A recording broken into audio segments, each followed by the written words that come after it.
Ladies and gentlemen, welcome back to the REMINGTOM podcast. Welcome to 2025. The calendar has turned over. It actually says 2025. And we'd like to start, of course, with sending our thoughts and prayers to the city of New Orleans. You know, we won't spend too much time on it. We're probably not too mature to, address these types of things. But of course, our thoughts and prayers are with the city and with everything that's going on. It's early with what they know right now in the investigations, at least the last time we looked at it. But, uh, terrible stuff. And of course, the bowl game getting postponed tonight is I guess the safety of that, of course, is high priority. But, what we're saying, missing out on the football game, of course, is a small consequence for what has happened over the evening there. But right now, of course, Oregon, Ohio State is maybe the primetime matchup, anyways, in that middle slot. Maybe maybe the most even matchup of the day, with I think Ohio State only being favored by 1 point at this moment, right before the game. But as of right now, we are waiting for the conclusion of Texas-Arizona State, and Texas just scored on the first play of second overtime, chat. So if we just want to hop into the game, taking place the first. Or I guess the second quarterfinal matchup, because we had that, of course, Penn State SMU game last night as well, which Penn State was able to dominate, kind of, unfortunately. And they were able to definitely cover, chat. It was like, I think, 12.5. They dominated that game. G&T did not have his performance, but Texas, Arizona State is in action right now. Texas going for 2, of course, as we enter. But is this the second overtime? Do they have to go for 2? Do we need Sam here to explain the rules, chat? We need Sam in to let us know what's going on. But they go for 2 anyways, and they convert, so they're up 8 with second overtime. So as much as Arizona State has stolen the momentum here for the fourth quarter and into overtime, this is a killer play a little bit. And not that Scadaboo couldn't get a two-pointer as well, too. We saw him do it already. But Sark getting a little extra gutsy, potentially. Because by the third one, you definitely have to do it. I don't know. We missed the Chris Fowler bit. I walked back into the room while the TV was coming back on from commercial. And it was Chris Fowler, explaining a bit about the overtimes. And just being like, okay, kids, so you go for 2 after the third overtime.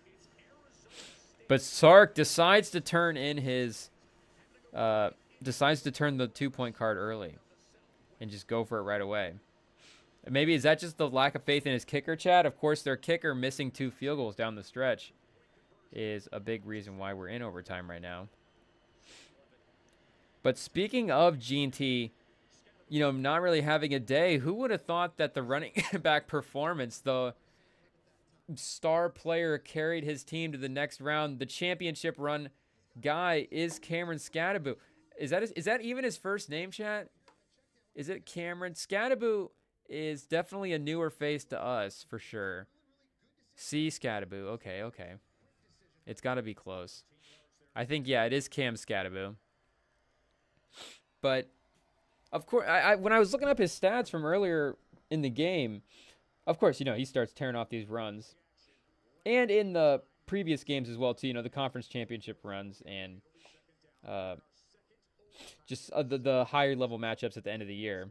Like, you started to hear his name a little bit. But just looking up his end of the year stats, I guess I didn't realize he was 5th on the Heisman ballot. The Heisman, of course, race this year became so focused between G&T and Hunter that we kind of forgot about these other guys, chat. And I guess just from a practical level, even if G&T and Hunter are maybe even in a little tier of their own by in front of the rest of the league, Hunter's not even in the playoffs, so he wouldn't really be able to affect playoff football.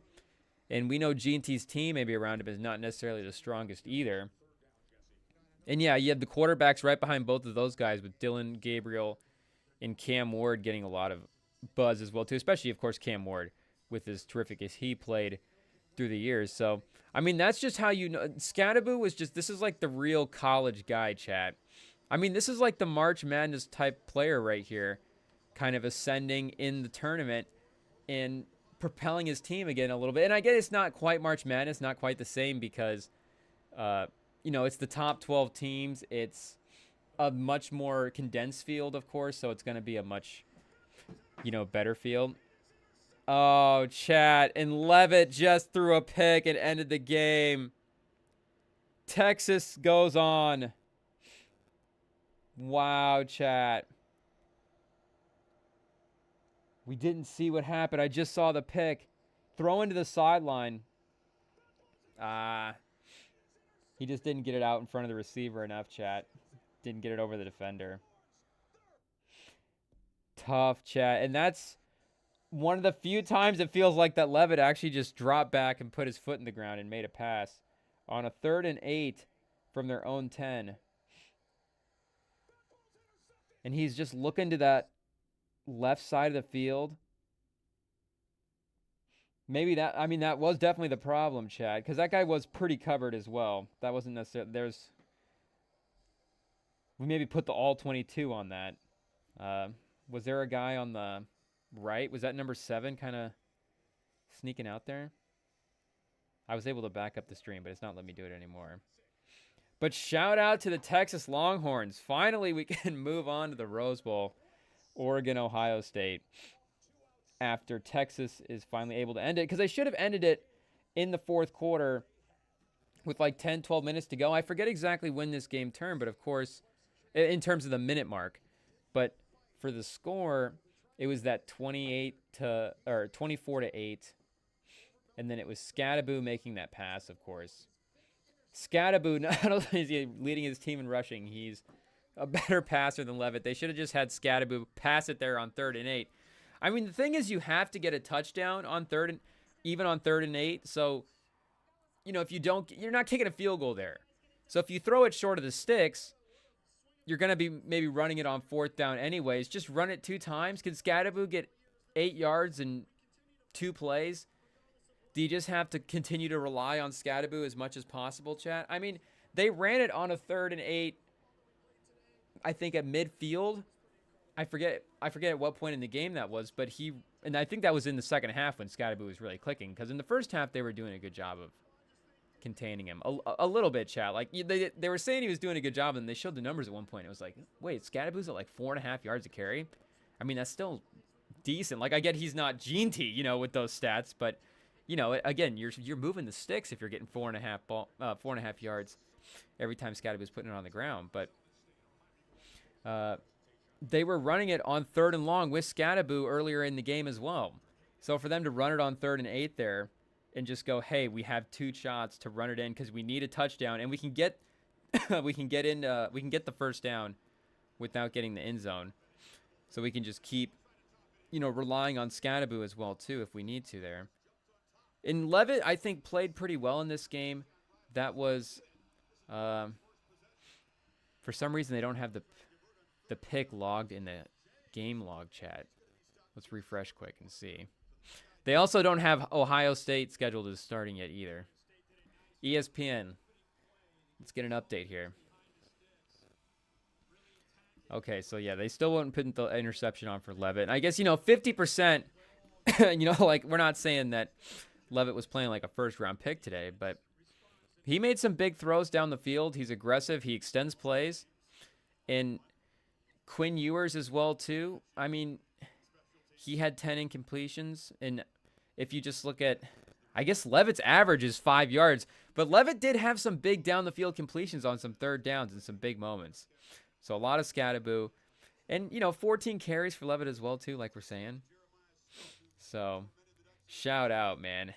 Cameron Scadaboo, the Thomas Walkup of this year's tournament.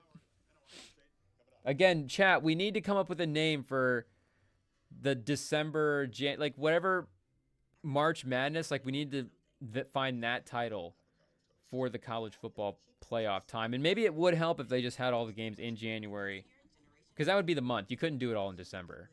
You'd have to move it all to January. But then it'd probably just get too dragged out at that point. Like, it's still these are still schools, Chad, at the end of the day. I know they're getting less and less academic on the field, maybe, Chad. Well, not, no, I'm sure the grades are still good, hopefully. Who knows? I mean, you don't even need to go to school anymore because it's like, what do you go to school to make connections to get good in business? Now you can just start you can actually start your business in school now, which is the whole point with your NIL, and you can kickstart making money. Like, who cares if you get it? I guess, and with some of these guys as well too, there is a future thing, of course. It's like, I get to make money now. I mean, I've heard the case for some people where they're like, is this going to be the most money they ever make? And it's like, well, you don't want to just totally write off their post NIL career. And even NIL money, like, it is a lot of money, but some of these guys are making what, like $500K a year in NIL, which is great. And especially, again, considering their age, like 18, 19 years old, it'd be hard to find another job where you're making $500K at that age. But as a business guy, a Texas Longhorn, if you get a 4-year degree over there, if you give a guy, again, he's not maybe be making $500K in his business in his first year, but could he have a year down the road where successfully he built something where he pulled in $500K on his own? I mean, that's not impossible, chat. It does put you in the 1%, I think. I think the 1% is maybe is right around $500K, like 400 something plus, but still. Shout out to some of the friends who are hanging out. I mean, it's 6 figures, chat. We may have some friends starting to, break into the 6-figure numbers themselves. So you just start adding on to that front number, and next thing you know, anything's possible. Okay, we should actually switch over to the right game here, chat.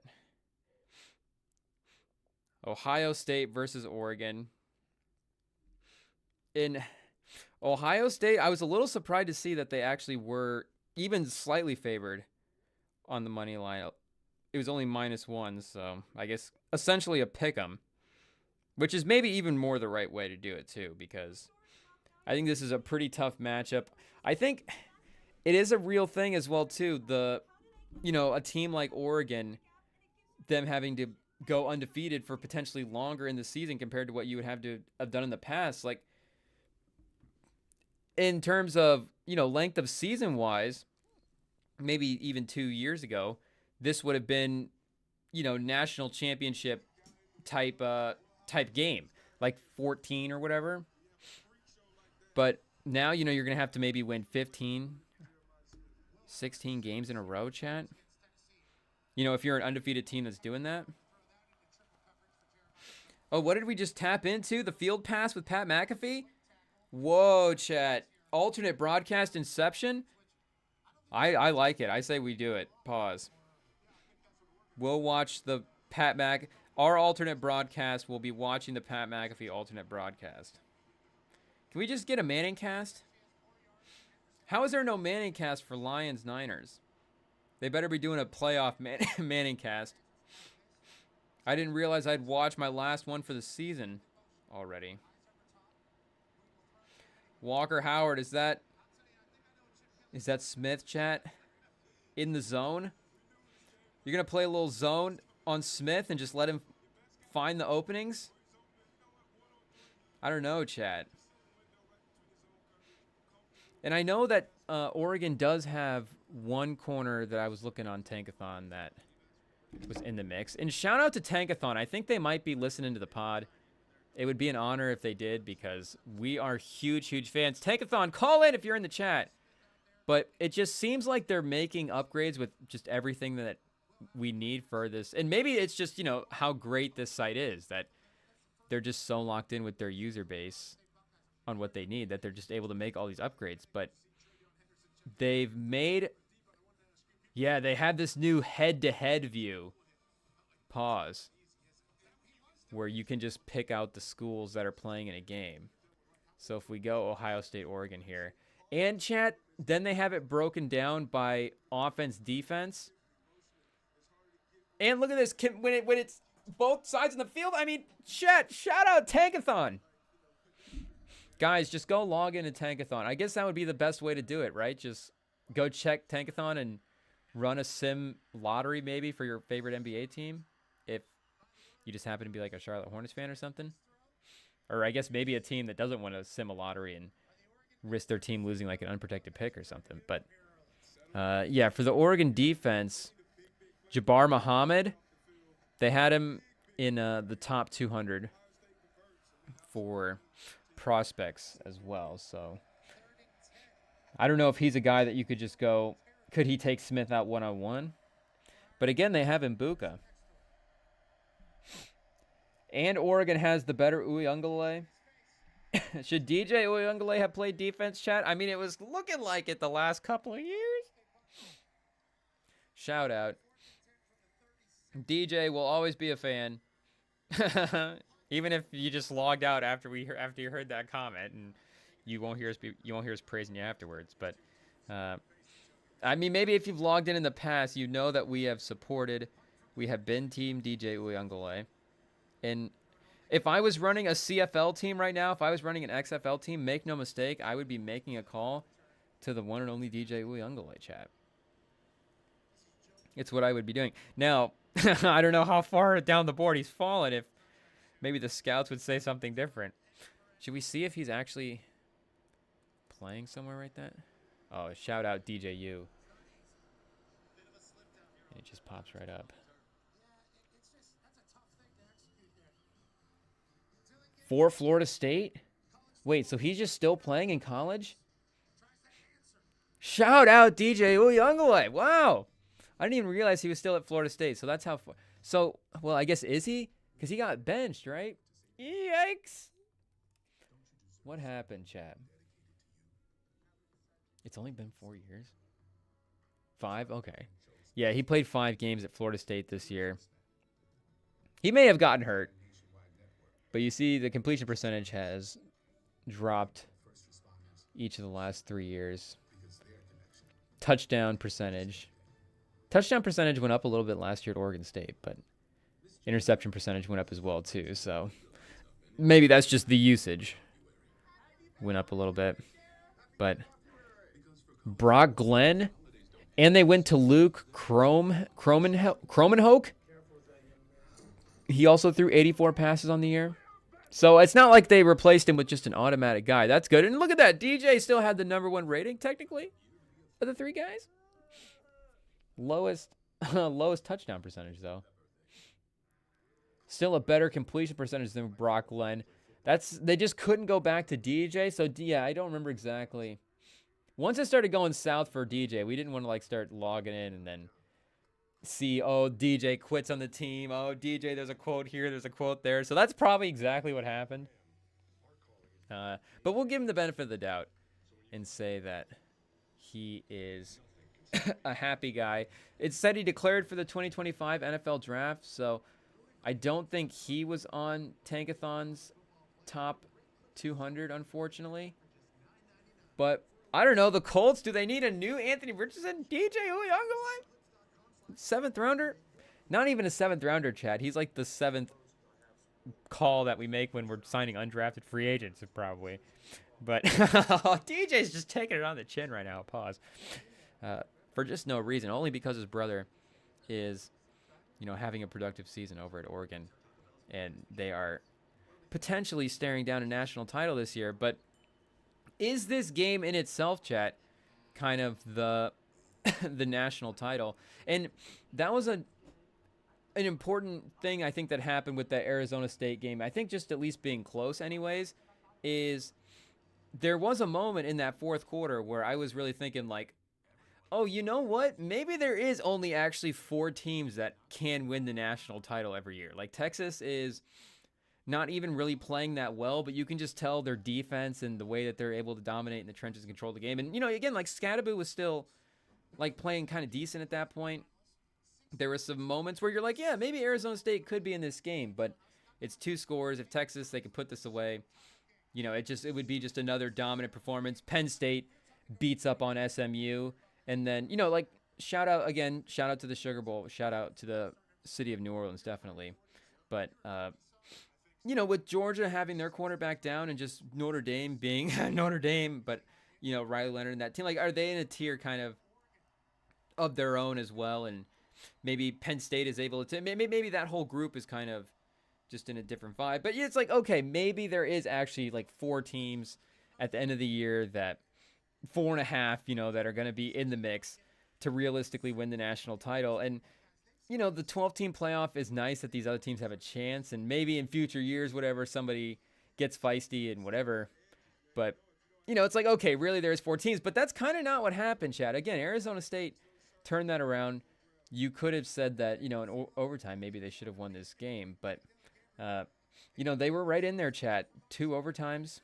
And you could have had like a legitimate March Madness-y style, college style, 1-game upset in the college playoffs. And, it gives you hope that that kind of thing can happen in the future years as well, too. Because, again, like even if it's just 1 year off and the top teams dominate, like you can't just take a 1-year sample size and make too much of a conclusion going forward. But it was like, okay, it does make sense that, throughout history, this is kind of why they've just been like, okay, we'll just limit it to these top teams because these are really the only teams that have a shot anyways. Like, even in the BC newspapery bowl game type day, like there would really only be, 2 potential bowl games, right? Where it was like, okay, if this team wins this bowl game, then they're the national title, or if this team wins this bowl game, then they're the national title. And it's like, okay, it's still a 4-team, 2-team, whatever playoff at that point. It's still really limited. It's still really small. But, I mean, you get a guy like Cam Scadaboo and you get a team like Texas who, I mean, time and time again, chat, and I think we've really liked what Sark has been able to do with that team. And I think the culture shift that he's had at Texas, making them a national contender again, has been really great. But it seems like this year, time and time again, they've had these really like kind of and I guess as Chiefs-esque wins are not like the right way to say it because they're not the back-to-back Super Bowl champions making a three-peat. They don't have that history, but they definitely have been a team that has, had some sloppy performances, chat, and has not necessarily lived up to the hype in all these games. And again, they're getting these wins, they're pulling these games out. Like the talent is still very apparent on this team, and we're not going to sit here and just bash Sark too much because, again, I do really like the way he's turned around Texas, and I think some of the offensive stuff that he does is really great. But it is just interesting to see how that team performs compared to some of these other teams. And, the Quinn Ewers thing as well, he played really well to start the year. Like that Michigan game, he was really, really awesome. And, again, he's getting these wins. And even on that touchdown play, was that a 3rd or a 4th down? I can't quite remember, chat. But that receiver was definitely open. That's a throw you have to make if you're playing any decent level of football. The guy's wide open, but his ability to stay calm and hit the man that he finds is, still what's been able to make this offensive function when we still have a guy in Arch Manning who, if some of the passing game stuff maybe is not 100% of what Ewers gives you, you still have an athletic element to maybe carry the offense in the same sort of way to get the same overall result. And then with Arch Manning, as much as you hate to say it, like there is maybe there's just a mental element that may change or may move up a little bit with the fan base as well if he was back there at quarterback.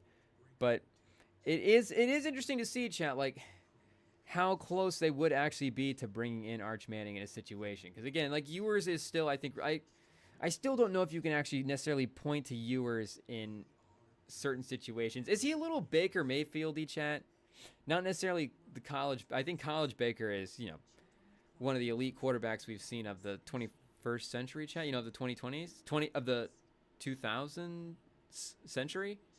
But in the pro style where Quinn Ewers or Baker is a little chaotic, there's going to be some picks. But it's like, in the 4th quarter and some big moments this year, like, Baker Mayfield's made some plays. He's gotten his team down the field. He's had some drives. Like, he's a really, really good quarterback where, there's going to be moments in the game. It's like, okay, maybe Baker Mayfield lost us the game, but in the 4th quarter, he kind of won us the game. It's like, okay, Quinn Ewers, he gets a couple of passes. He hits that touchdown, then comes right back, second play, another touchdown, 2-point conversion. Like, he's makes 3 or 4 throws at the end there, puts it away, and is able to do it. Like, maybe it's not elevating him back into that first round top 10 type conversation, but again, in terms of him as the star, and there's only a couple of games left for Texas at this point for his career in general too. I would assume he would go to the league, chat, right?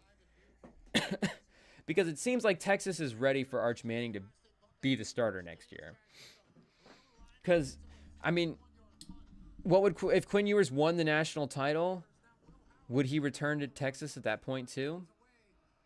Would he just go to the league on the strength of that kind of performance? You know, if he was really good in it too. But where do they even have him at right now? Let's see here, chat.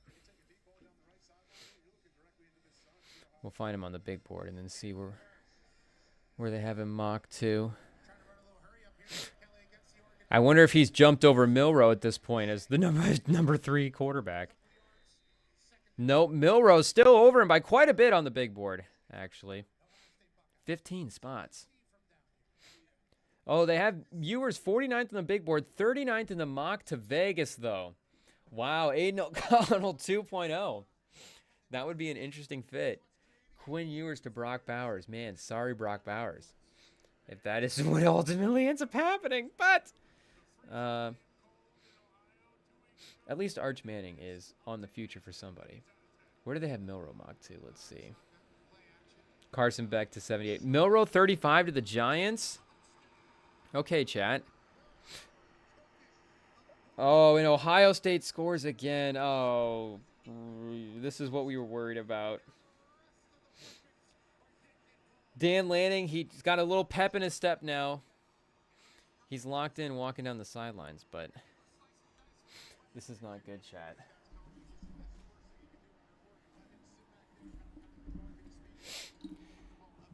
I don't want to say our biggest fear as a Michigan fan was, you know, what the potential result of that Ohio State upset could have been, but it definitely was in the back of our minds.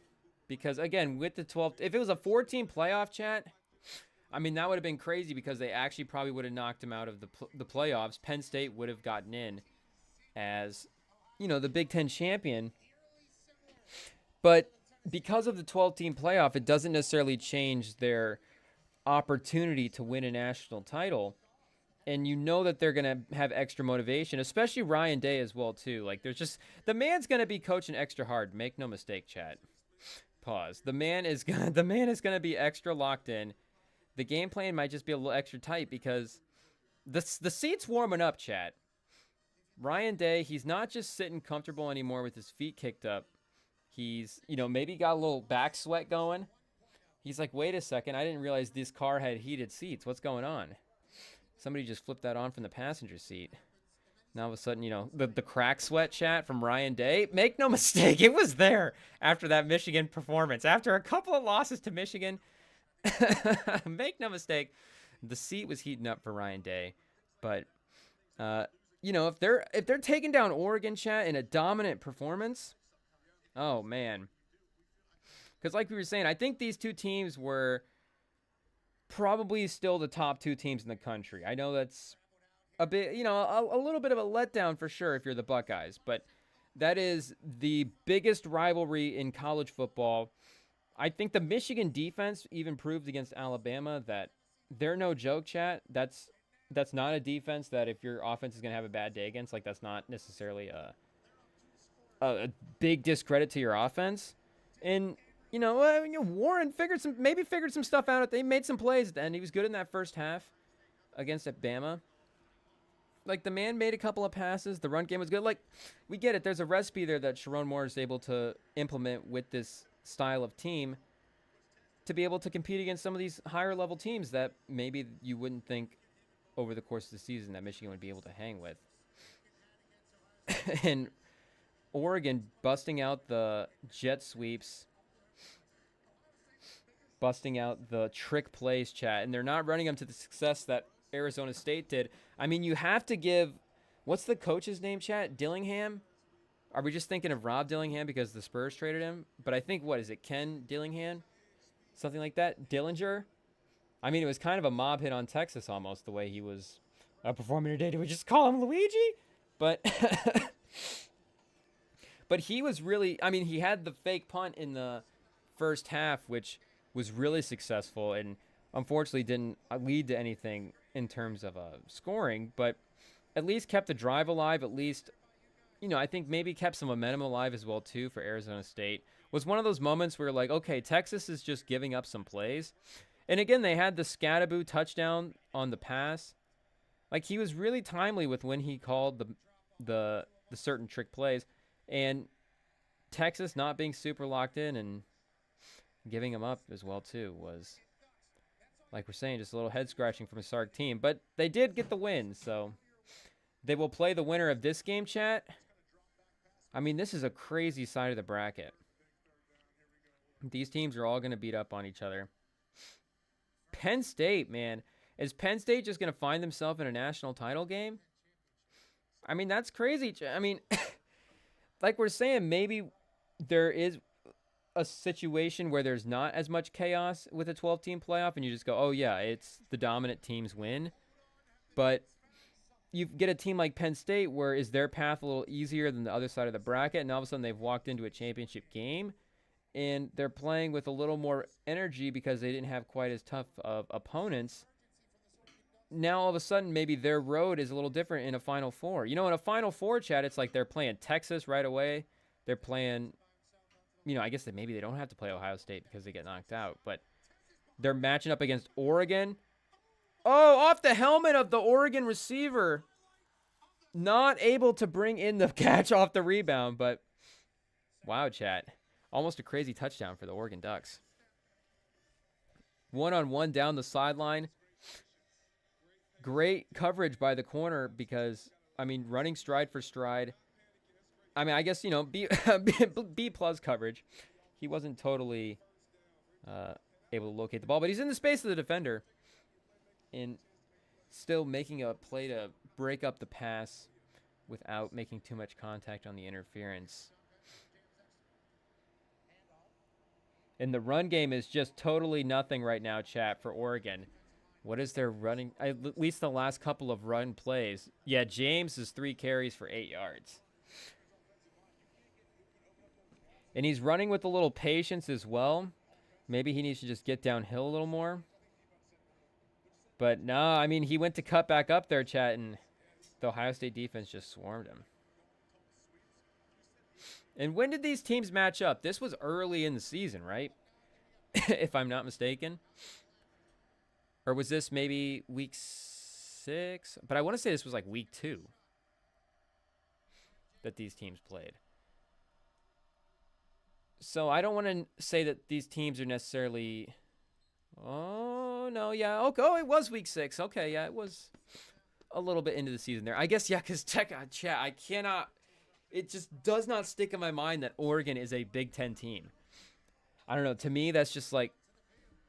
I don't know. Like, I get the USC, UCLA. There's such, like, West Coast teams that it's hard for them to be in, like, a Midwest region. But there's just something about Oregon. It's just so far up, chat, and I don't know. Oregon's just so detached. And at least, I don't know, the history of those teams, it feels like it goes farther back. Like, there's just something a little newer about Oregon as well. Like, there was something about the Pac-12 where it did feel a little, like Stanford, you get some history with Stanford. Again, like USC was, a rich history. I guess the Pac-12 goes back a little bit because Cal and Stanford and all these teams we're not saying that they're not around, obviously, but at least in our minds is them being like these constant national powerhouse type teams. And just style, like Oregon as well was just the pinnacle of like that spread offense, that quick athlete. Like there was like a slimness to their teams, chat, that you just envision with them running around. I guess is it the colors that they wear? Are they just slimming colors? But you do think stylistically, and I know the point about the conference's styles have been made before, but like stylistically for the Big Ten, Oregon just feels so opposite of a Big Ten team. Like this just does not feel like a Big Ten matchup, chat. Green? Are they the only school with green in the Big Ten? Make no mistake, nobody is going green in the Big Ten, chat. And that is for sure. I do think a lot, we got to respect the farmers. The farmers are out there putting in good work. They're trying the best they can. But I just don't know how high it is on the priority list for maybe the common folk to be going green in some of these Big Ten. Like, but make no mistake, Oregon is. Is the Pac-12 a little more environmental friendly than the Big Ten? Maybe, chat. Is Rutgers carrying that for the Big Ten? Hopefully. I don't know. I feel like some of these Big Ten schools are all doing their part, chat. But anyway, anyways. What were we saying about that before? Their matchups? But, yeah.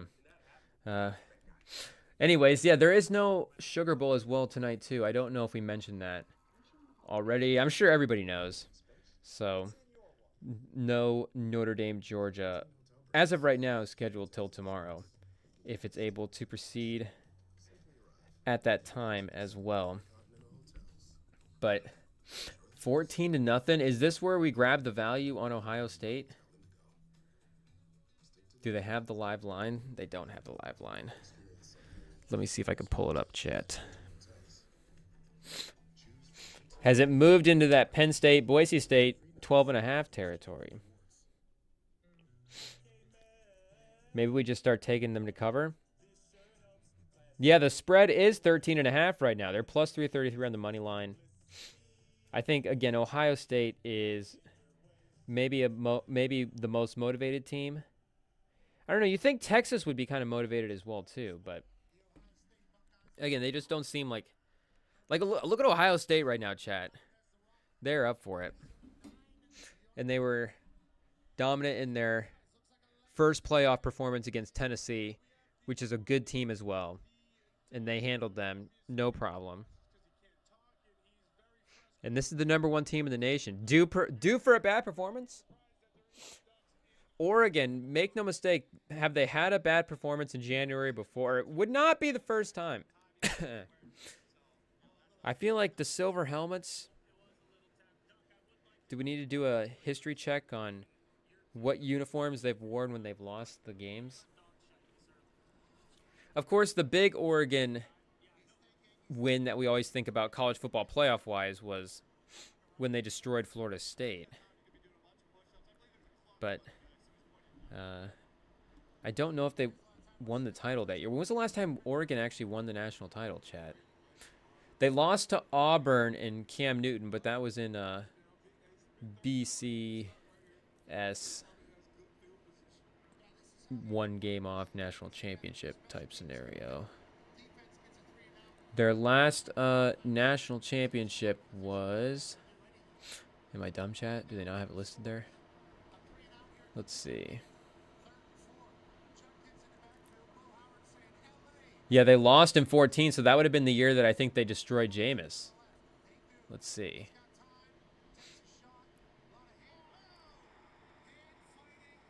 Oh, and they convert to Smith. Ohio State gets Smith deep. Pause. Is this on Muhammad? I don't know exactly which number Muhammad is. And Howard's dotting these guys up right now, too.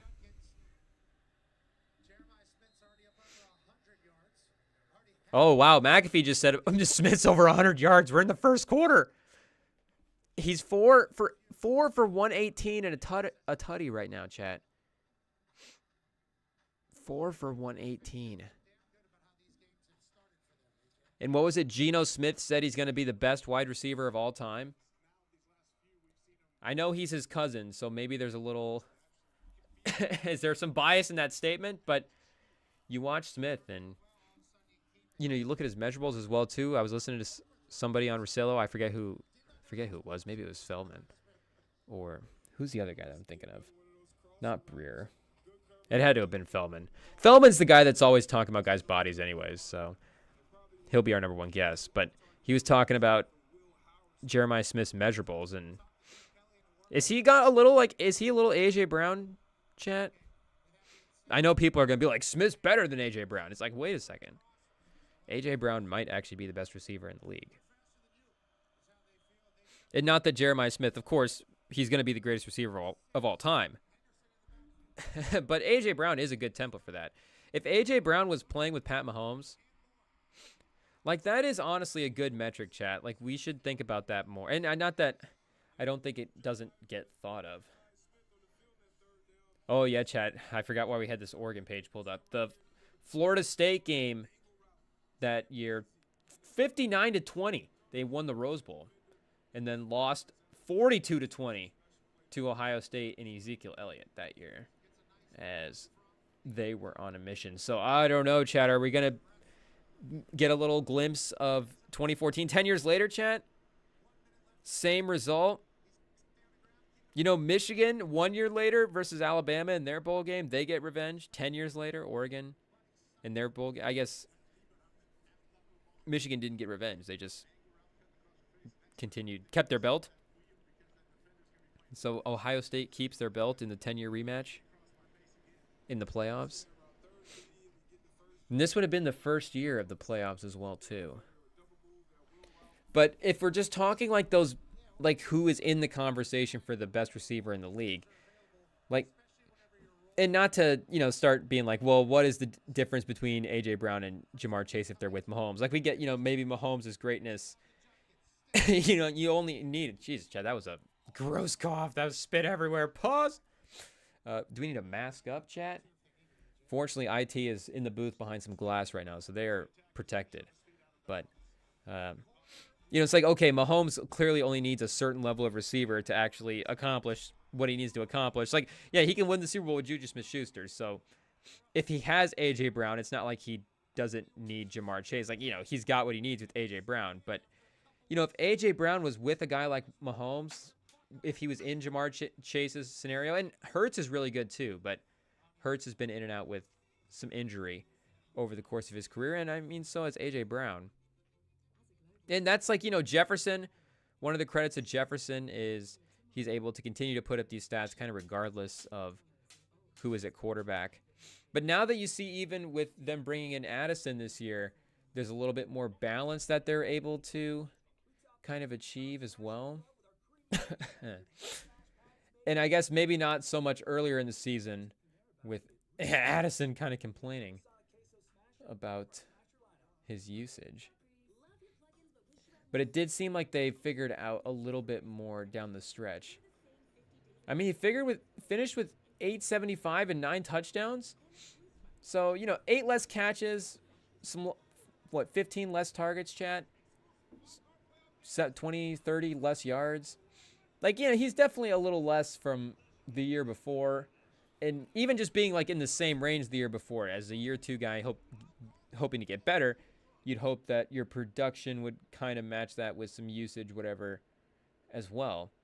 But even just from a scoring standpoint, chat, like 9 to 10 touchdowns, he's got 20 touchdowns.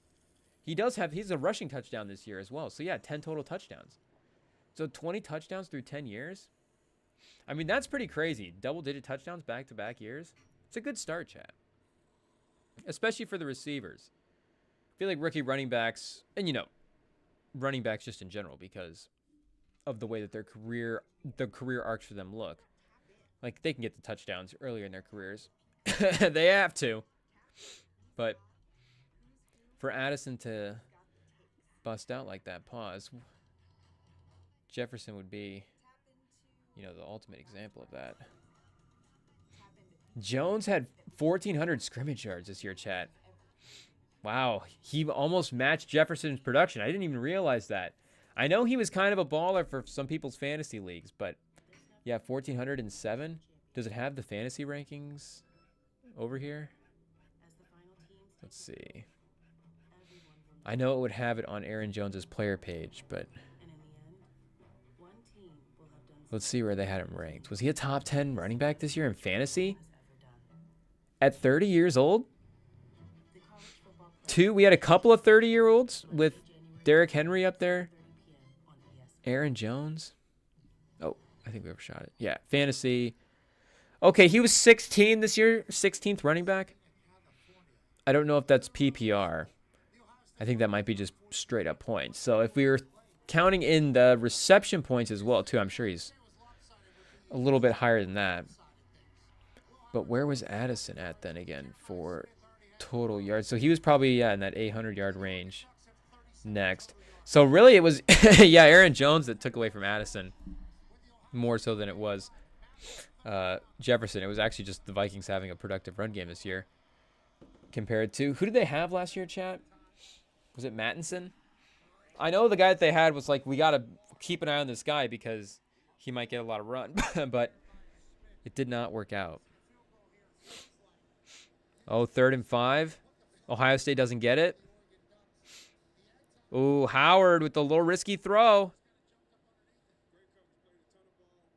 He almost got that in, though. That was... Howard is throwing with a crispness today that I don't think he was necessarily working with in that Michigan game. And, you know, I mean, the Michigan-Ohio State conditions are a little bit than the Rose Bowl conditions. But even still, I feel like maybe even in some of the earlier games, not that Will Howard wasn't, the performance, the production wasn't similar. But just there's a zip and there's windows that he's going for. Like I thought the defender was going to be there to get a hand on that, bat that down, but he put that out in front just enough. It was on a line, chat. He's not looking too bad today. We want to make sure that we're not being... Maybe we do just want to be biased toward Ohio State, but we got to be respectful in 2025, chat. We're going to try to do our part.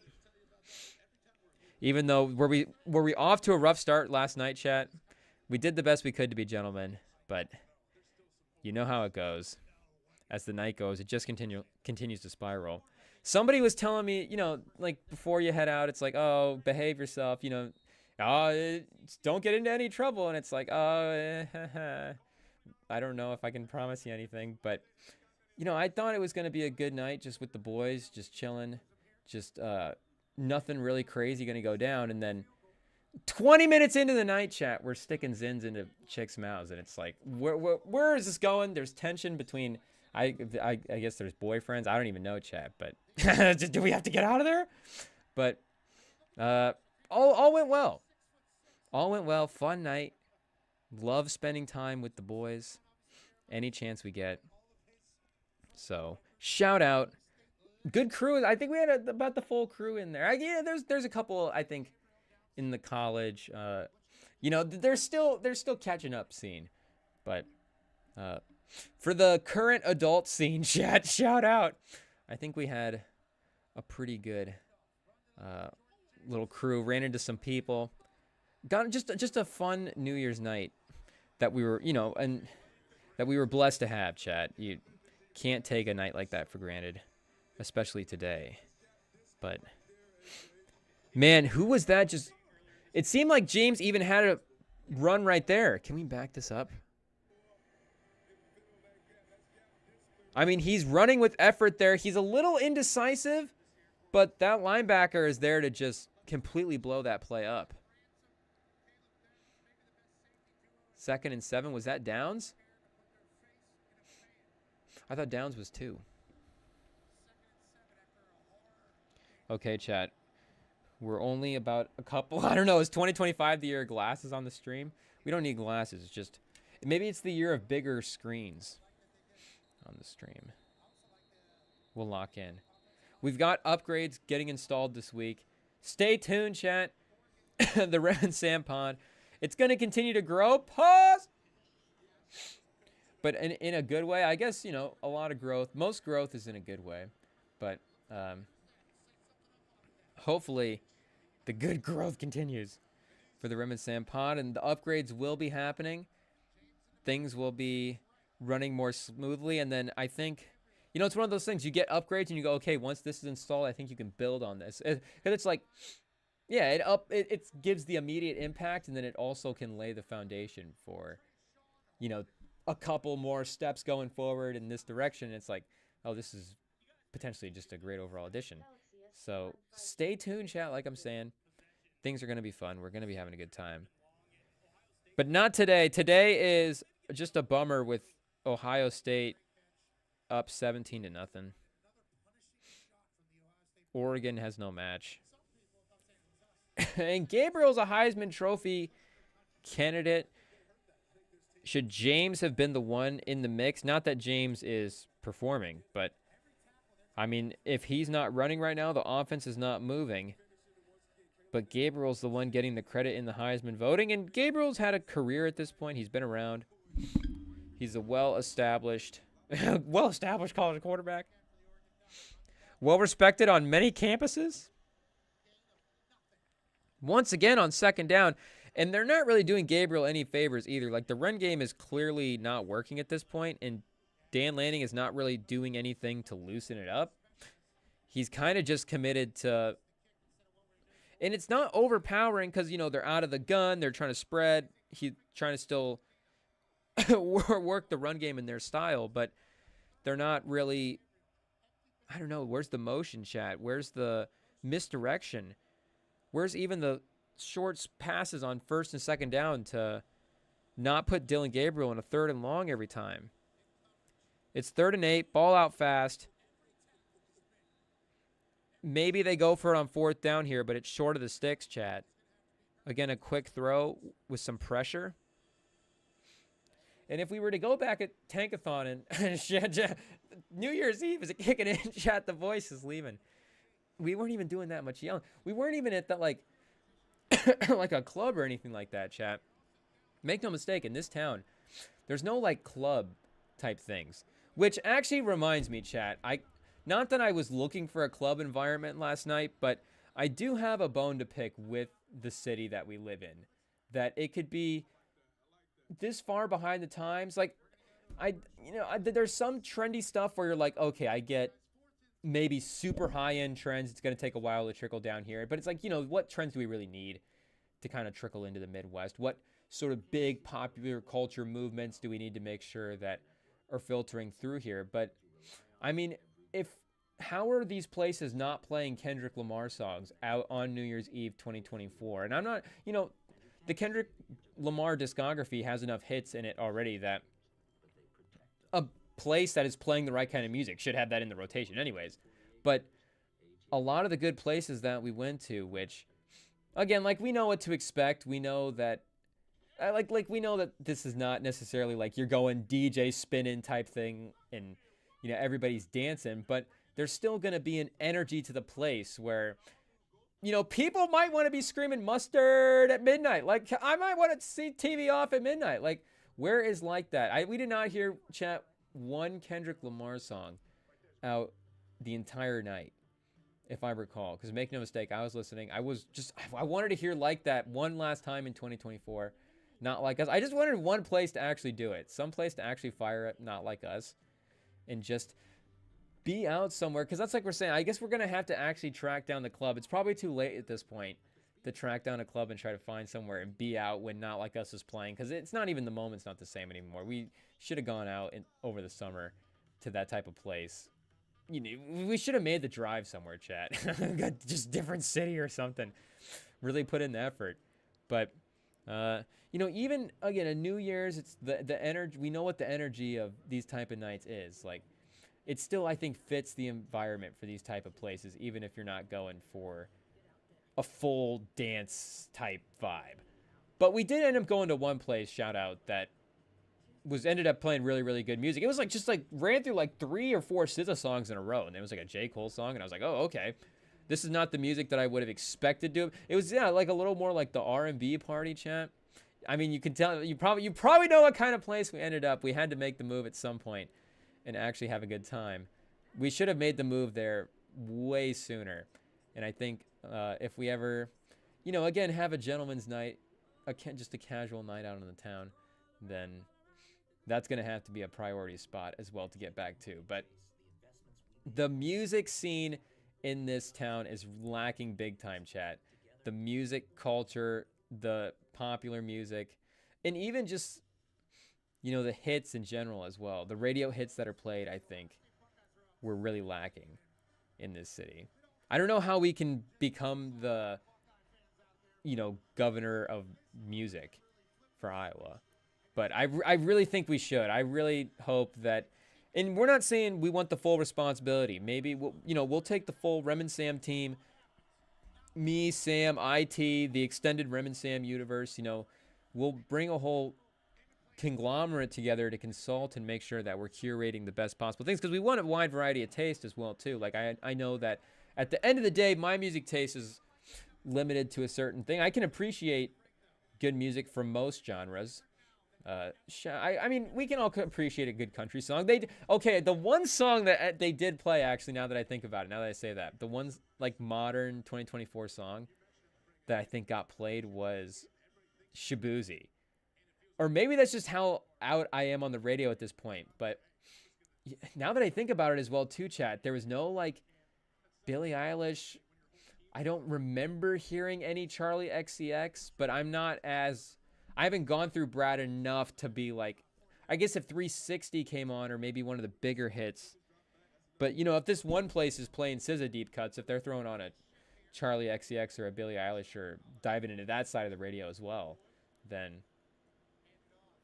who knows what kind of cuts from their side that they're pulling off. But not a lot of 2024 music, except for Shabuzi. So I guess it is a big country scene here as well, which doesn't help.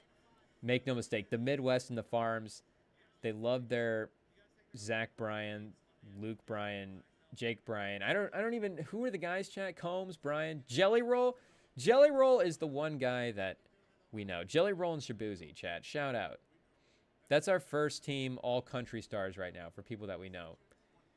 And Beyonce is a country star now. And maybe Big X the plug.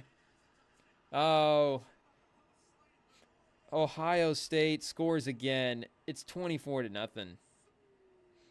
This is disastrous, chat. Chris Carter is on the sideline celebrating. Disgusting, chat. Hopefully Texas is extra motivated after this sloppy ending to the game against Arizona State. I hope if Arch Manning plays at all in this game, I assume obviously Quinn Ewers is going to start for Texas, but if there is a moment where Arch Manning checks into the game against Ohio State, I will become the biggest Texas fan in the country. I will be cheering for Texas so hard to beat Ohio State in that game. It will be ridiculous. I will be cheering for Arch Manning so hard. I guess I'll be cheering for just Arch Manning on the sideline to get a win over Texas. And just hope that Quinn Ewers is able to make enough plays. But this might be the matchup that not only just scares, of course, the rest of the college football landscape, but, I mean, like we're saying, just from a talent standpoint, are these the two top dogs right now? And maybe Georgia is in that mix, but I think Carson Beck is just, regardless of what we think of him from a draft standpoint, if we're talking trying to win a college football title, he is still, I think, able to get you, he's still been able to get you close enough to that threshold to get you confidence in him, I think. But, in terms of the NFL draft stuff, he's definitely a little farther down, but we know that doesn't correlate. So it's definitely a huge loss for Georgia that Carson Beck is not out there. That's, of course, no shocker. But the rest of the talent, I mean, are they the only other maybe top to bottom talented team?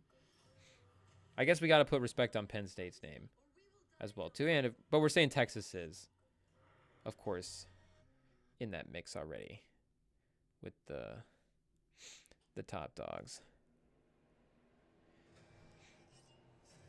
But yeah, Chad, I don't know how we get on Ox for the city of Cedar Rapids. There is a couple of areas where in the downtown area, there's like a couple of speakers that fire up. I don't even know what the schedule is for these things, but if you'll just like cruise through downtown, there's just the radio playing on a couple of spots. There's even one building with like a projector on it. Projection screen. It plays like ads and stuff, but it's like a cool idea. You're like, oh yeah, they could potentially put something cool up there. But we need to get on Ox for the city and make sure that people are tuned in and people know what's up.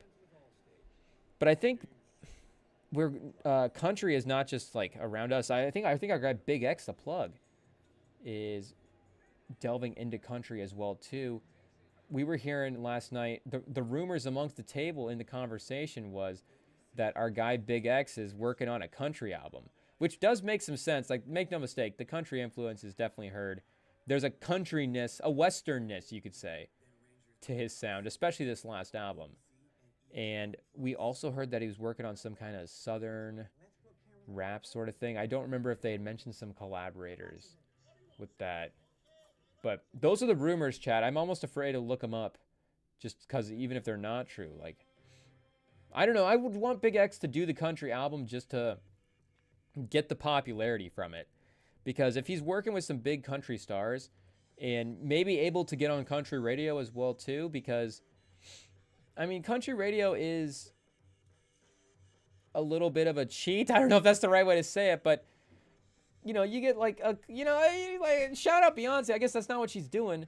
Of course, like running over to country music and like, well, can I take over this? Like, you know, if creatively that's the vibe she's feeling, you know, and again, like maybe Big X paying homage to her hometown, home state of Texas, like that all makes sense. But you know, if you also want to just maybe get a couple of charting songs on a different type of chart, maybe a little weaker chart in the 50s and down, and not that Beyonce would even need help in that range, that's not what we're saying, but we're talking about Big X, you know. If Big X wants to actually, you know, maybe get a couple of top tenors, but he's of course making smash hits. But we're talking the radio, the real like mainstream. Because is Big X mainstream, or is he still like hip hop mainstream? He's not quite in that. I think even right now, like riding the wave, because you get a guy like, you know, 21 Savage is, I think, maybe more mainstream. Obviously, he's more mainstream than Big X, but I'm trying to think of his rise compared to Big X. Or like a guy like Lil Baby. I'm trying to think of a guy who's like not as mainstream anymore. But we'll see what happens with this next Lil Baby album. Is that dropping this week, I think? Is Wham dropping maybe next week? I forget. Is it the 7th or the 8th or something?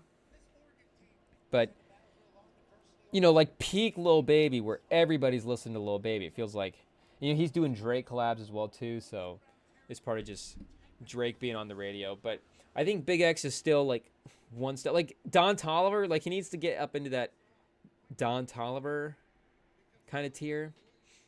And I think he's competing with him in some ways in terms of, again, I think the hip-hop community and who's bumping him. But I do think Don Toliver's reach is a little bit bigger. I mean, you just look at the, you know, some of the Spotify stats.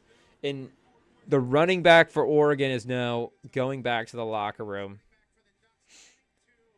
Not a Devondre Campbell situation.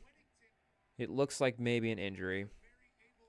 So unfortunately for him, and unfortunately for Oregon, they're probably down their best offensive player now, even though he wasn't doing much. 24-0, chat. It's a good thing we didn't actually take any bets and place any money on Oregon to make any kind of comeback or to even cover that. Which was kind of interesting, like looking at that right away. Again, you know, 14-0 right away. Of course, we know that's dominant. But you go, could Oregon, we're not even talking about win. Like, is Oregon just going to continue to get steamrolled like this? Are they going to pull it together? Or is it going to, you know, maybe maintain an even pace the rest of the way and it kind of ends in that 14-point range? Like, to just immediately in the first quarter have that line at 14.5, they're like, oh, yeah, Vegas is just, like, seeing this as Oregon has no chance of making this comeback whatsoever in any kind of close way. And is it, I guess you can't even say, is it the Rose Bowl, chat? Because both these teams are historically Rose Bowl teams. At least recent history, you know. This is a actual, like, Rose Bowl matchup. The Pac-12 versus the Big Ten. Like, this is a nice feeling knowing that maybe they just lined up the bowl games with the way that they thought that the bracket could work out. Because you go, oh, yeah, you put Oregon in the bowl game and then Ohio State. If they win against Tennessee, then you just have your classic matchup. But it's nice when they actually work out that way. It actually lines up with what we've seen. Because, again, it would be weird to just go through the history of the Rose Bowl and then there's just a random year where it's like, oh, yeah, Tennessee played Oregon in the Rose Bowl? What happened that year? Oh, wait a second. The Bowls didn't mean anything anymore, and it was college football playoffs. Which I don't know if we've talked about this or not at all, but I did want to throw our support behind Cam Ward because, well, I guess I can't speak for Sam, but I don't know. Can we just guess Sam? Do we just want to start off 2025 with guessing Sam's opinion on a topic? Is that our new resolution, chat? Instead of to try to keep us from not getting, we're just gonna drag Sam with all these takes. we'll just start assigning takes to Sam in 2025 and just going, yeah, this is what he thinks, of course. But I'll just start speaking for him. But I don't know. Again, I don't know if it's I don't know if this is a generational thing, but I did have a moment listening to a lot of the college football dialogue about the bowl games with this Cam Ward situation where Cam Ward, of course, Miami misses the college football playoffs, so their bowl game in this, whatever, it doesn't quote unquote mean anything, blah, blah, blah, blah. Should Cam Ward even play for the draft, whatever. He plays in the first half, which results in him setting a career record as well, too. He set the career touchdown record for D1 in that game. And, I mean, as a byproduct, he needed that first half in order to set that career record. This was his last chance to be able to do it. And the game was close in the first half, and Cam Ward sat out the second half of the game. And there's been some people that are like, what is Cam Ward doing? And this was actually the moment where I was like, oh, there is, like, of course, that, I mean, in it's like big ways and small ways, but like the generational sort of things are real. But I don't know, you always think about that with like, and you throw this term around respectfully, chat, but you always think about, no, maybe not, but with like crazy people, and again, not even like crazy like psycho people, but even in the people that you like, there's like, this guy's crazy and this guy's sensible and this guy's whatever. Like sometimes it's like your craziness is what is, a value to the thing, a value to whatever. But then it's not, maybe it's not even crazy. It's just like, this guy is going to be more like down the middle on kind of everything. And that this guy is just maybe a little more open-minded type stuff or whatever. And I don't know, you just kind of feel like there are certain people that see a landscape and you just go, okay, we're operating in this land, like it's 2024, it is what it is. But it's like, no, actually there's still like some generational old man like tendencies that can get, it's old man tendencies like is that in like the sports equivalent of like we can't even go there, Chad. We can't even finish that one. It's 2025. It's January 1st. It's too early, Chad. It's too early. Maybe we'll get on Twitch. Make no mistake, we'll get on Twitch anyways, because YouTube is not liking some of the watch party stuff for some reason. We keep getting hit with some strikes, chat. We haven't gotten the like 1 week ban. We haven't gotten put in timeout yet, but I think we're getting close. The warnings are ramping up. Oh, geez, chat. Down the sideline. Is that Henderson?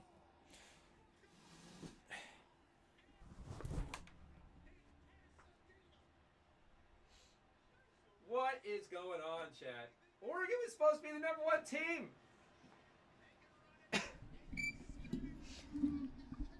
How is this happening? There's 8 minutes left in the second quarter. Ryan Day is not only keeping his job, he's about to get a lifetime contract. This is like the ultimate makeup. This is like the ultimate makeup sex for Ryan Day. This is crazy. He is absolutely both just screwing and just telling the Ohio State fans how much he loves them at the same time. He's like, we are the best team in the, I got the guys, I got the crew, we can do the thing or whatever. But he's also like, nah, screw you guys. We're going to go out and we're going to run up this score. We are going to dominate this team because you guys have been talking some mad, you-know-what about this squad and about my job and about, the legacy of what we built for this school. And I'm sick to my stomach right now having to sit here and be the one that ends up defending Ryan Day. But it's just, again, like maybe we fight for reasonability sometimes. If that's not is that even a word? Reasonability? Sensibility? Wally the Sensei, shout out.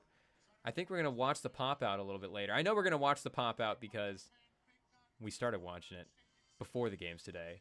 And we're going to watch the rest of the DJ Mustard. And then we haven't gotten to the Tyler pop out part yet. So we're going to get to Tyler and the rest of it tonight. Shout out. But, oh, that derailed me. I forget what I was talking about. But, defending Ryan Day. I hate that I have to do it. I hate that I have to be the one that's like, no, you have to keep Ryan Day. He's doing a good job at Ohio State. But this man is dominating the college football landscape. It's unfortunate, it is what it is. He runs into the maize and blue every once in a while and gets beat. Like, what are you going to do, Chad? You lose to Michigan. Everybody loses to Michigan. It's just what it is. You can't, Ryan Day can't help him. So, in Michigan, we got the NIL money right now, Chad. We can pay enough money to get the number one quarterback.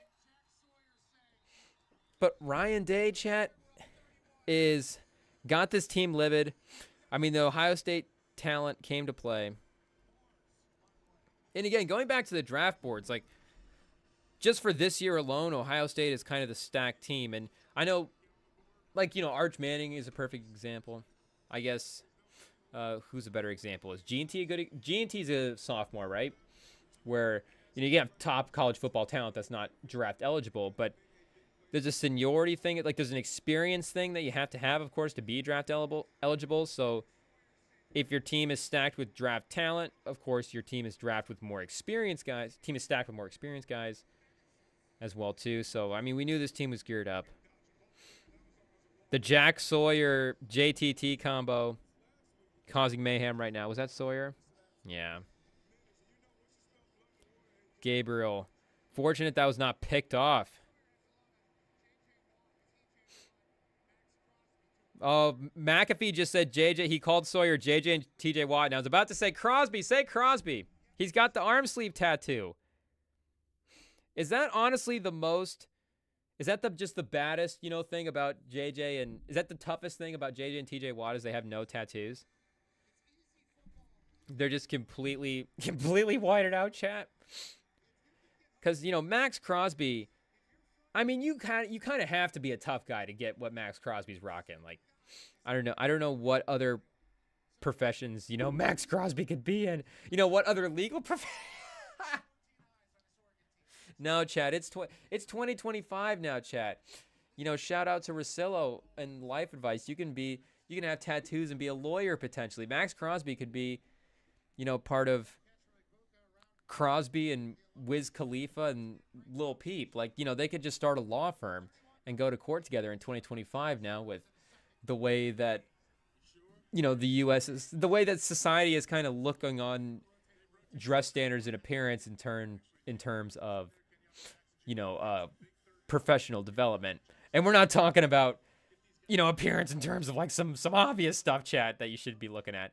We're talking about, like a piercing, again, the tattoos, the maybe style of clothes as well too. Like, I feel like you can start to get a little more trendy in some business settings, maybe, where you couldn't in the past. But I still feel like maybe some of the top stuff is pretty buttoned up. I mean, of course, we know that the last two female presidents have both been pretty heavy pantsuit presidents. So, I mean, they're still pretty, pretty top-notch formal in at least that area right now. But where was that rant taking us, chat? I don't even know. We got derailed talking about pantsuits. That's what happens when it's 31-0. You just have to start ranting about pantsuits. There's just nothing else going on right now. Maybe Dan Lanning is the only. Is it the only way to? I don't know what he's gonna have to do after this, chat. I don't know what Dan Lanning's excuse is gonna be after this game. Who really had a chance to cement himself, I think, as a top dog. Like, is Kirby Smart still the top dog if he loses this year, chat? He definitely is, right? He's got 2 national titles. Saban's out. He's still the man. But I don't know. Offensively, he doesn't recruit necessarily that boom or bust. He doesn't. I don't know. His offensive recruiting, you don't necessarily hear him about getting like those high-profile guys. Maybe there's a receiver in the mix or two that I mean, like, he's gotten Pickens in the past. Like, he gets the guys.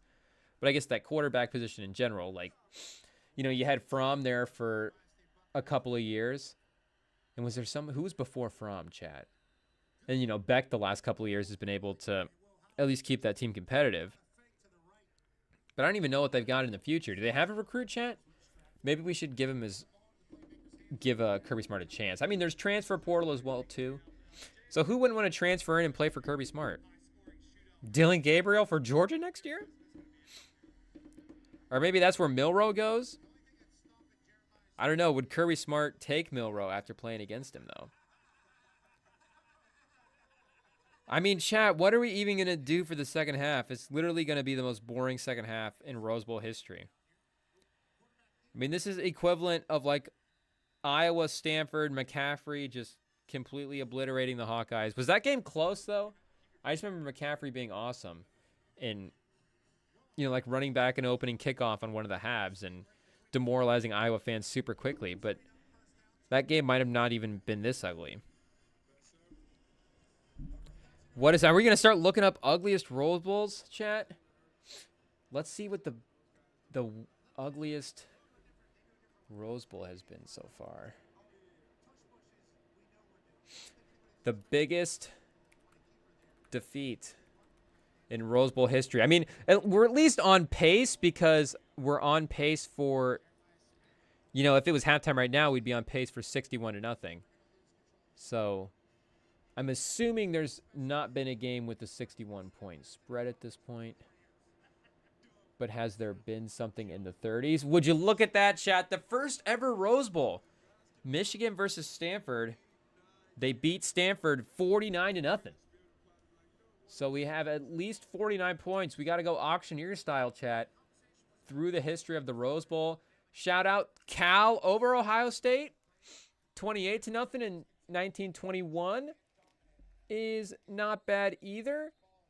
We've got, let's see here, chat. Okay, USC over Pittsburgh. Of course, that's not 49, but they beat Pittsburgh 47-14 in 1930.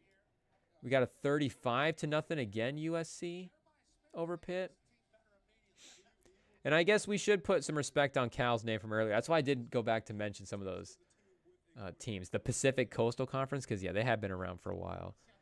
But I guess it's the 30s.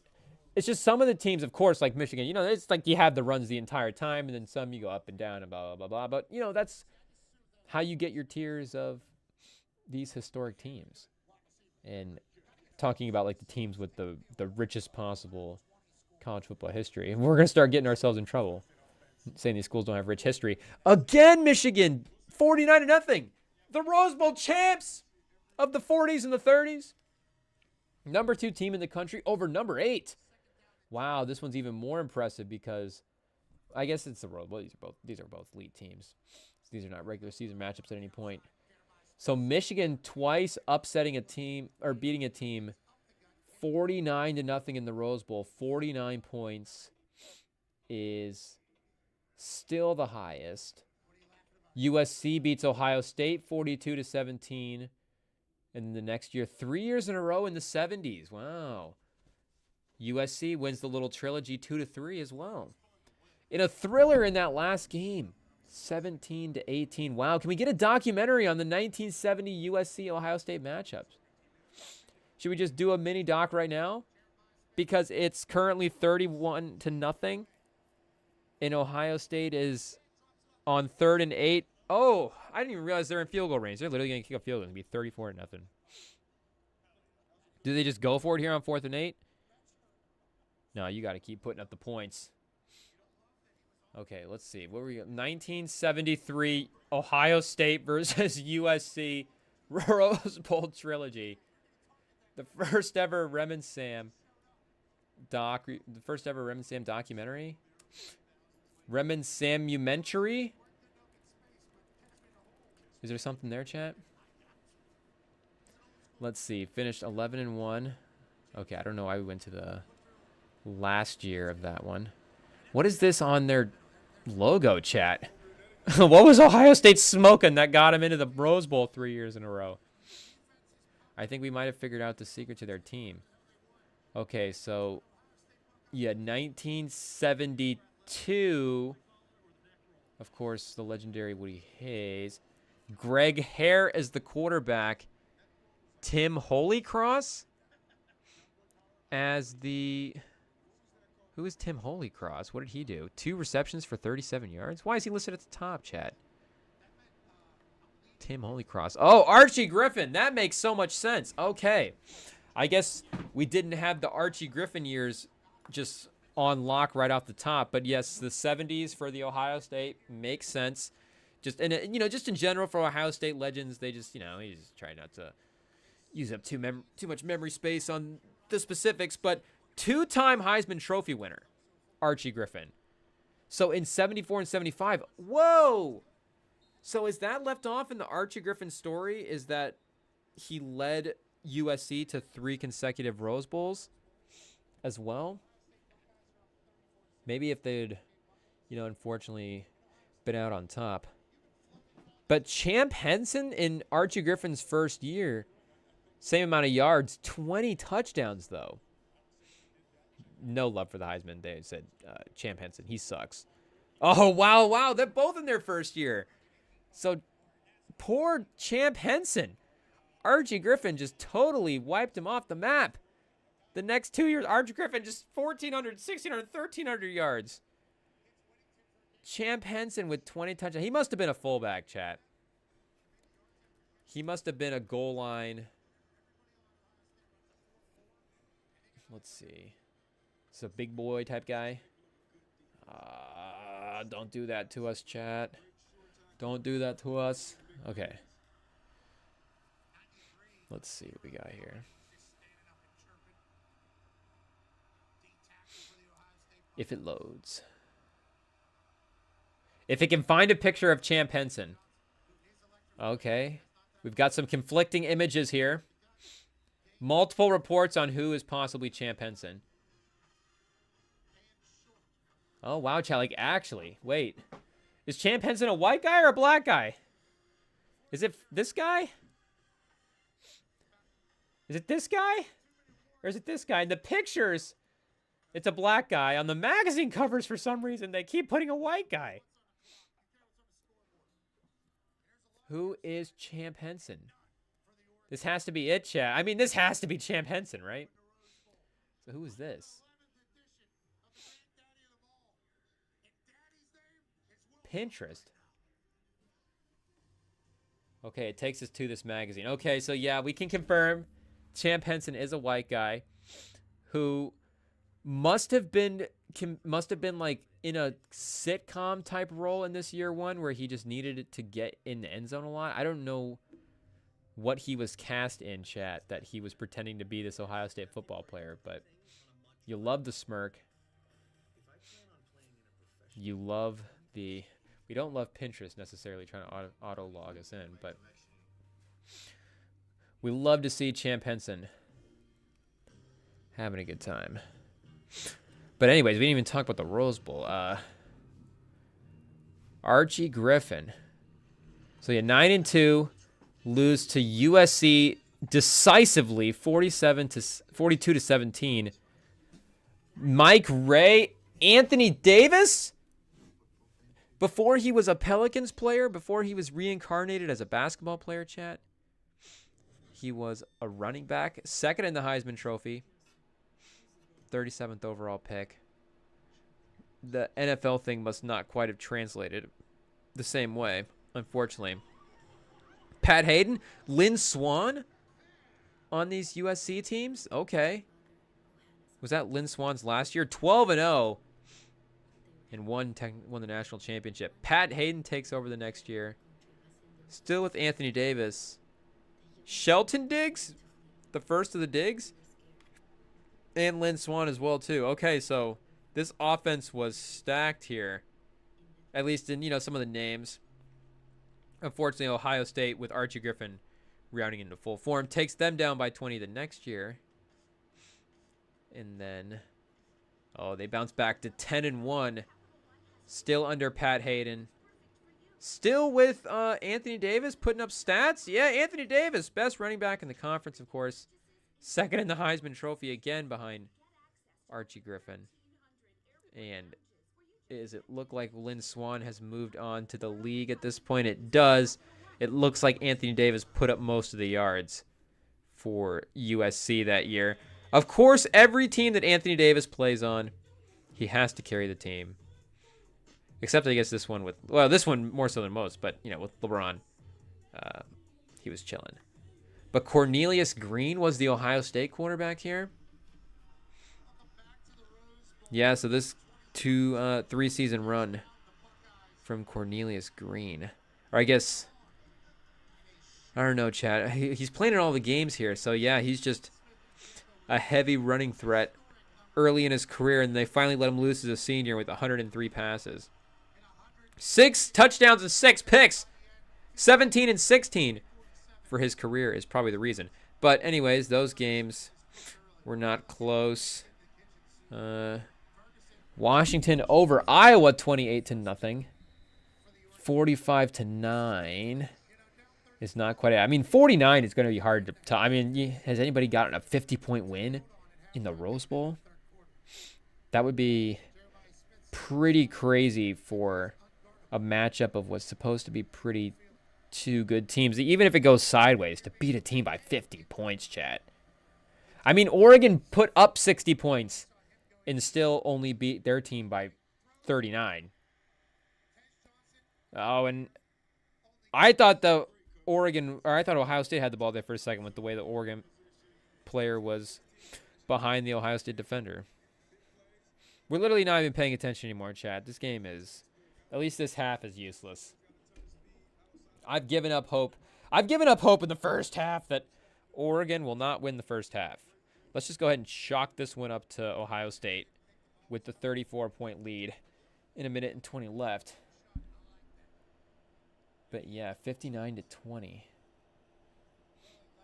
So 59 is the most points scored by one team in the Rose Bowl. But 49 points is the biggest defeat. Shout out the University of Michigan. What a happy day, Chad. What a nice thing to find out today is what we should say. What a nice little stat to see today.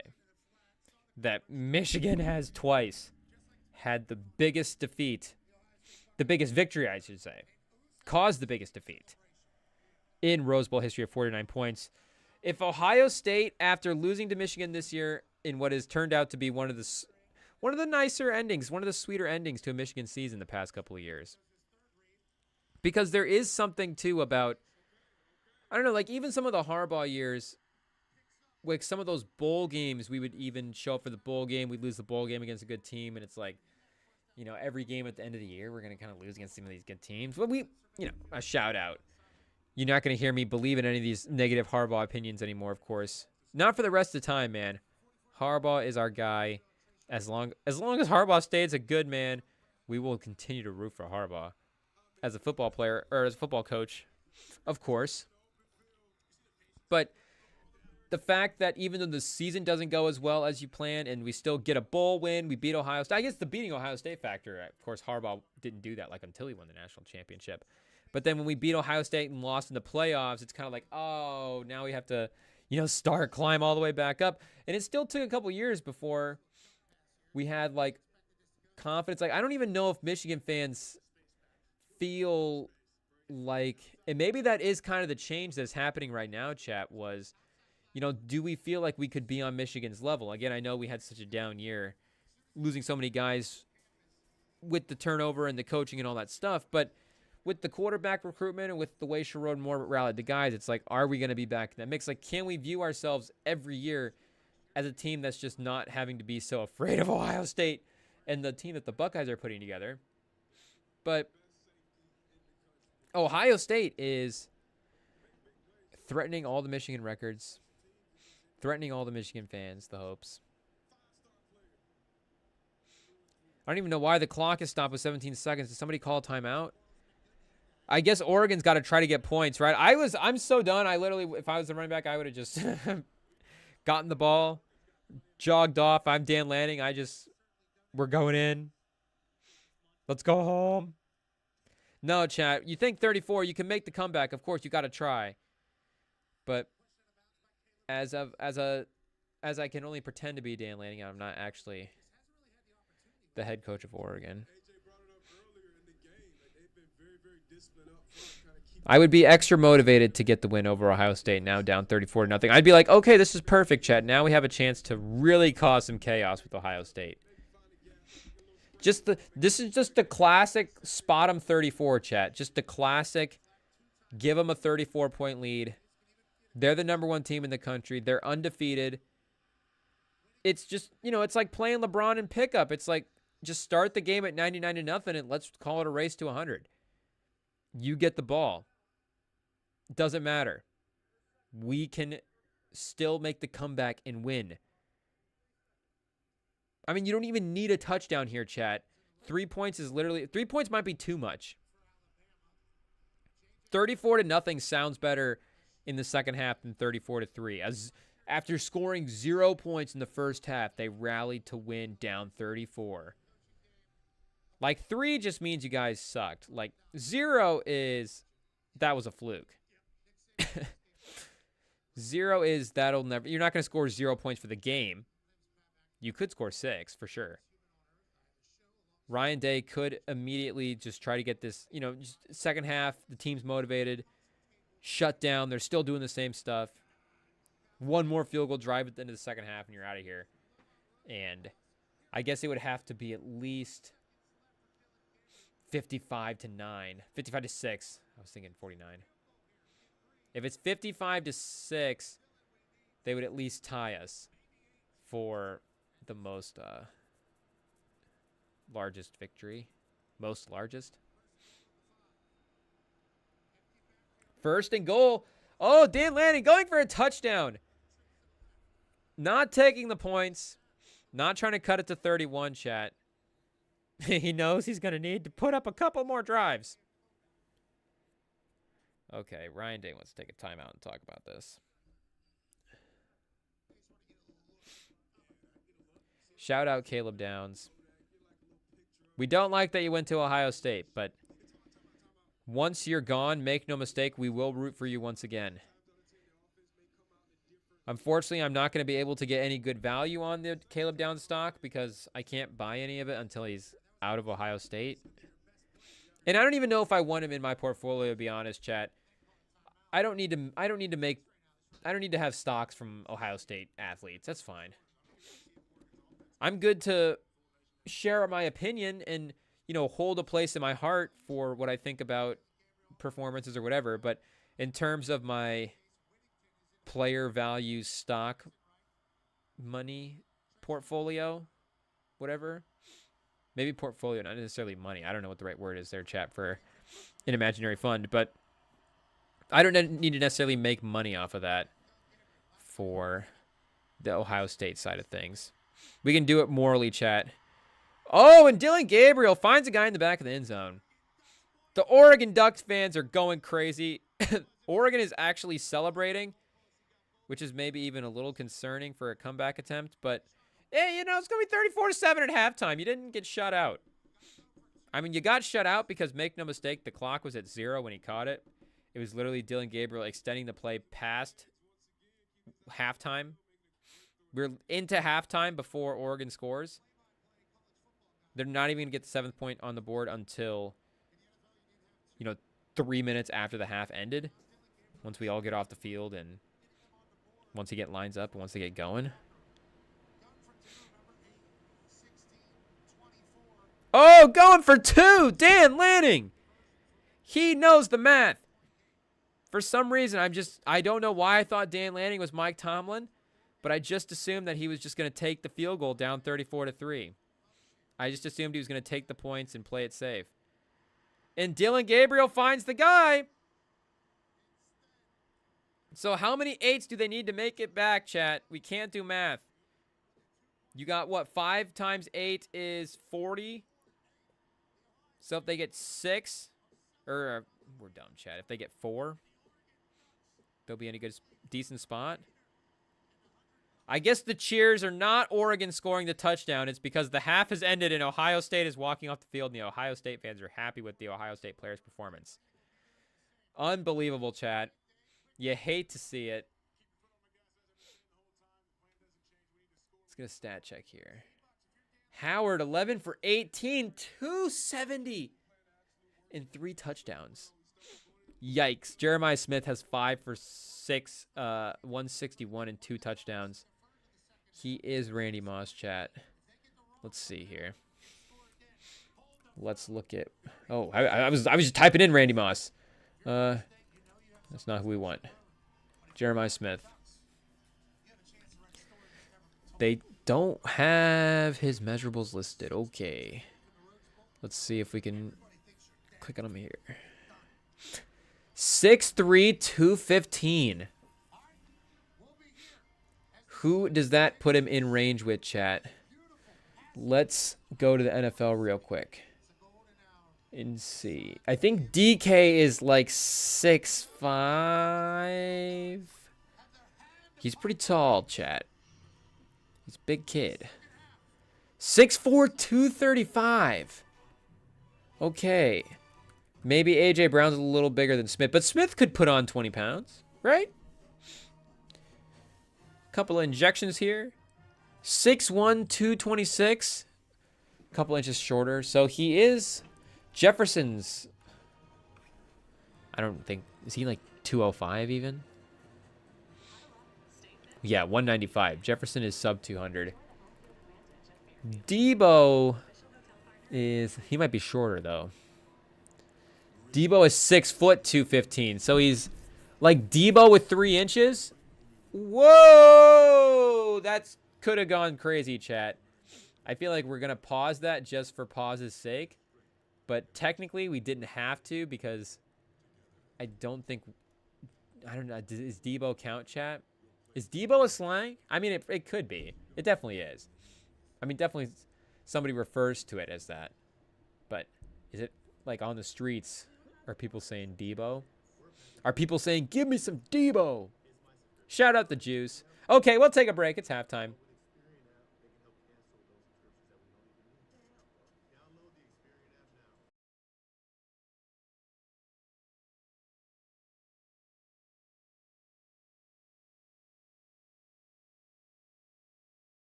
Okay, ladies and gentlemen, we're back, and thankfully the NBA is starting up soon. So make no mistake, there may be a quick pivot in the second half of this game after, Oregon inevitably goes 3-and-out on their first drive.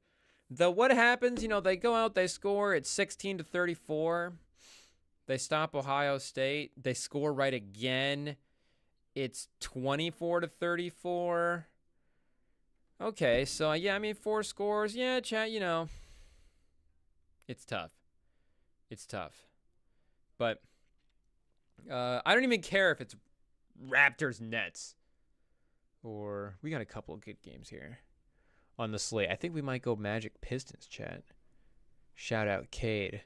But that is probably going to win some attention at the end of the day. And I was looking to see here, too, if the Pelicans were playing tonight. They do play, but they are playing in Miami.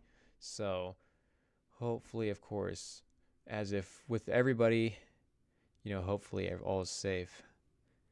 But they're saying the Sugar Bowl should be on at 3 o'clock Central Time, so 4 Eastern tomorrow.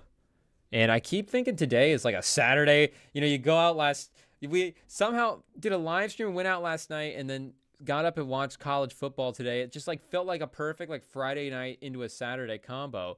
But it is a Wednesday. And we didn't have to, it's New Year's, we have the day off as well, too. Again, we're recording in the middle of the day. It's just it's a Saturday, feels Saturday vibes, chat. But nope, middle of the week, we're being productive, right? We're hanging out with you, chat. This is always a fun time, so we can't necessarily say that this is a bad use of it. But it's been a bad use of Oregon's time for the first half, and a bad use of our time as college football fans. And maybe this just speaks to something that was going on with the playoffs this year, with these dominant performances, and more so than what we were just saying about the schools at the top being way at the top. Because again, Oregon was one of those schools that we would have assumed would have been just way at the top. But Ohio State is, absolutely having their way, chat. It's not even close. Not even close. Oregon can only really hold off history at this point. At this point, it's a 49-point cover is what we're trying to see. So wait, what would it be right now? Can we do an alternate spread? If somebody in Ohio State is listening to this and now they've told the Ohio State team they're saying that Michigan has the margin of victory record for the Rose Bowl, are you guys going to go out there and get it? If somebody hears that, and we're screwed. Okay, they don't even have enough options. They wouldn't even put enough. They wouldn't do that much thinking to do odds of the spread at 42.5 or whatever. That would be insane. A live spread of 42. They'd have to literally be up by 45 at that point. They'd probably just all be locked down. There'd just be no reason to bet the game. But if we wanted to bet them to make history, minus 120, minus 28.5 for Ohio State. For them to win by at least 28.5 is plus 192. So there's really no value in betting Ohio State. I guess that's not crazy. If they score, or do they get the ball to start? Who knows, chat? Reese Davis doesn't even know what to say in the broadcast. This is crazy. So we just have to sit and wait for the Wizards. What do we do, chat? Is Finney Smith playing tonight? No, the Lakers aren't playing. Shout out the Lakers for getting Finney Smith. We didn't mention that when it happened. Is there anything else, chat? What did you guys make for New Year's resolutions? Did anybody make a New Year's resolution? Are you guys New Year's resolution people at all? Or do you guys just try to do what you guys do and just improve yourself every day? It doesn't matter. Doesn't matter if it's... Wait a second. Yeah, I know I have League Pass. Why are you making me... So 2025 has not changed the struggles with League Pass at all. That is for sure. We'll see if the NFL app is more locked in, NFL desktop more locked in on Sunday. But as of right now, 2025, the NBA.com is not running smoother. I guess I don't know if the NBA.com, is there a difference between NBA.com and the NBA? You know what, the internet, sometimes only a couple letters is all it takes for you to just get a whole new domain name. But I'm assuming it would redirect anywhere. Yeah, the NBA.com just redirects. I mean, shockingly, chat.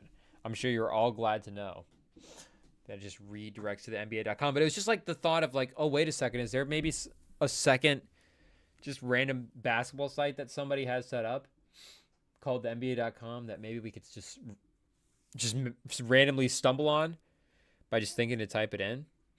But apparently not the case. It is still all just the NBA. Jaden Ivey auditioning for the Magic.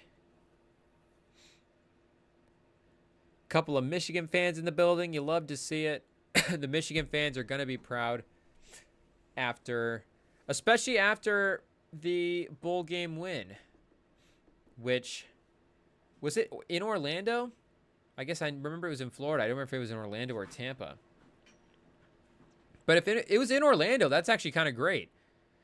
You could go, or even if it's in Tampa, that's kind of sick too. Just being in Florida this weekend, these New Year's weekend, where you're able to, if you're a Michigan fan, go see Michigan win a bowl game against Alabama and then jump over and see Detroit play Orlando, which is actually a pretty fun matchup and pretty good, I think, for those teams with kind of the size and length and defense and speed that they're going for.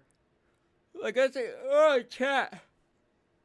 Sorry, it was 34-8. Sometimes a yawn just hits. It's what it is. But it's a fun, even matchup to go see in the regular season.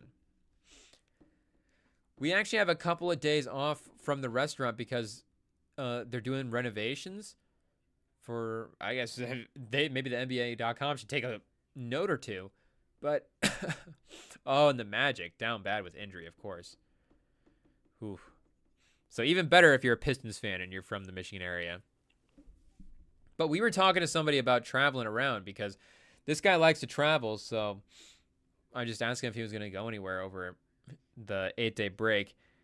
And then we were talking about certain travel circumstances, and then I was like asking him if he ever just like slept in his car on a trip, because this is a move I've been thinking about making, Chad, is just jumping down to some of these Midwest cities to go see some games, but just really, bare bones it for the trip. Because we could also we could expand the gym membership as well too, to accommodate, more locations. So if you're like, oh, you're going to stink if you sleep in your car or whatever, like, we're just going to go. The gym will make that better, right, Chad? If we go to the gym, that'll make us less smelly, but we can, shower and do all that stuff in there. And again, we're not planning a new lifestyle. I guess it is in a way, the traveling in that is a traveling lifestyle, but it's not like living day to day out of a car. It's just overnight to try to see the game and then back, because you do get you get that weekend, that Saturday Sunday combo from the restaurant. So you could do a quick night if you ever had to, and you've got a couple of places that are a 4 or 5 hour drive. It's a nice central. We're in kind of like a nice central area from all these Midwestern cities, these bigger Midwestern areas. So everything is a decent day. It's like a decent day, but it's not like a full day. Like it's like a morning or an afternoon or an evening. Like it's a part of a day, You could go down in the morning, go down in the afternoon, be there for the evening, do a quick nap in the car, do a quick 4 or 5 hours sleep in the car, whatever. You get out after the game and then find some spot. I don't know. The part would be mapping out, I guess, spots to stay safe to sleep, because I guess odds are you'd be chilling if you're, you're not just pulling over to the side of the highway, is what I'm saying, and, getting hit. But you don't want to just pull off into some random neighborhood necessarily and some back road. I mean, like, if some guy pulled into, like, certain streets in our city, like, if there's spots you could go, I'd be like, yeah, bro, if you pulled down this back road, like, or pulled into this neighborhood and just, like, fell asleep in your car, like, literally nobody would notice. Nobody's driving through here. Nobody would care. You'd probably be totally fine. But you never know. And maybe if you're in certain areas, like, if you're in a truck stop, are you actually more susceptible to something going down if you're just asleep in your car at a truck stop? Like, I don't actually know how that works. But then again, it's a truck stop where people are sleeping. But, if it's just like some random, like, lot lizard ordeal, maybe we could drive off quickly. But, if it's somebody looking for trouble, I just don't want trouble trying to go to an NBA game. We're just trying to be conflict averse. So, again, I think it's all good regardless, but it's just, putting together the plans for these weekends and tickets and all that stuff. But we'll look into it, chat. 2025, second half of the year here. Maybe a couple of car streams. We'll have to figure out how to get that to work. Make no mistake, our Nissan does not have Wi-Fi in it.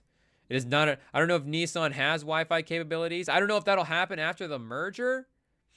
My poor Nissan doesn't even mean anything anymore. Nissan and Honda, I think they're merging together. They're just going to become a mini super team. Is that like, that's like, we get the Bleacher Report of, like, it's a super team, but you're like, okay, that's not a super team. That's like the B-star, all-star tier type team up for, the NBA. Is that the DeAndre Ayton, Jeremy Grant, Malcolm Brogdon, Robert Williams sort of ordeal? It's probably a little better than that, chat.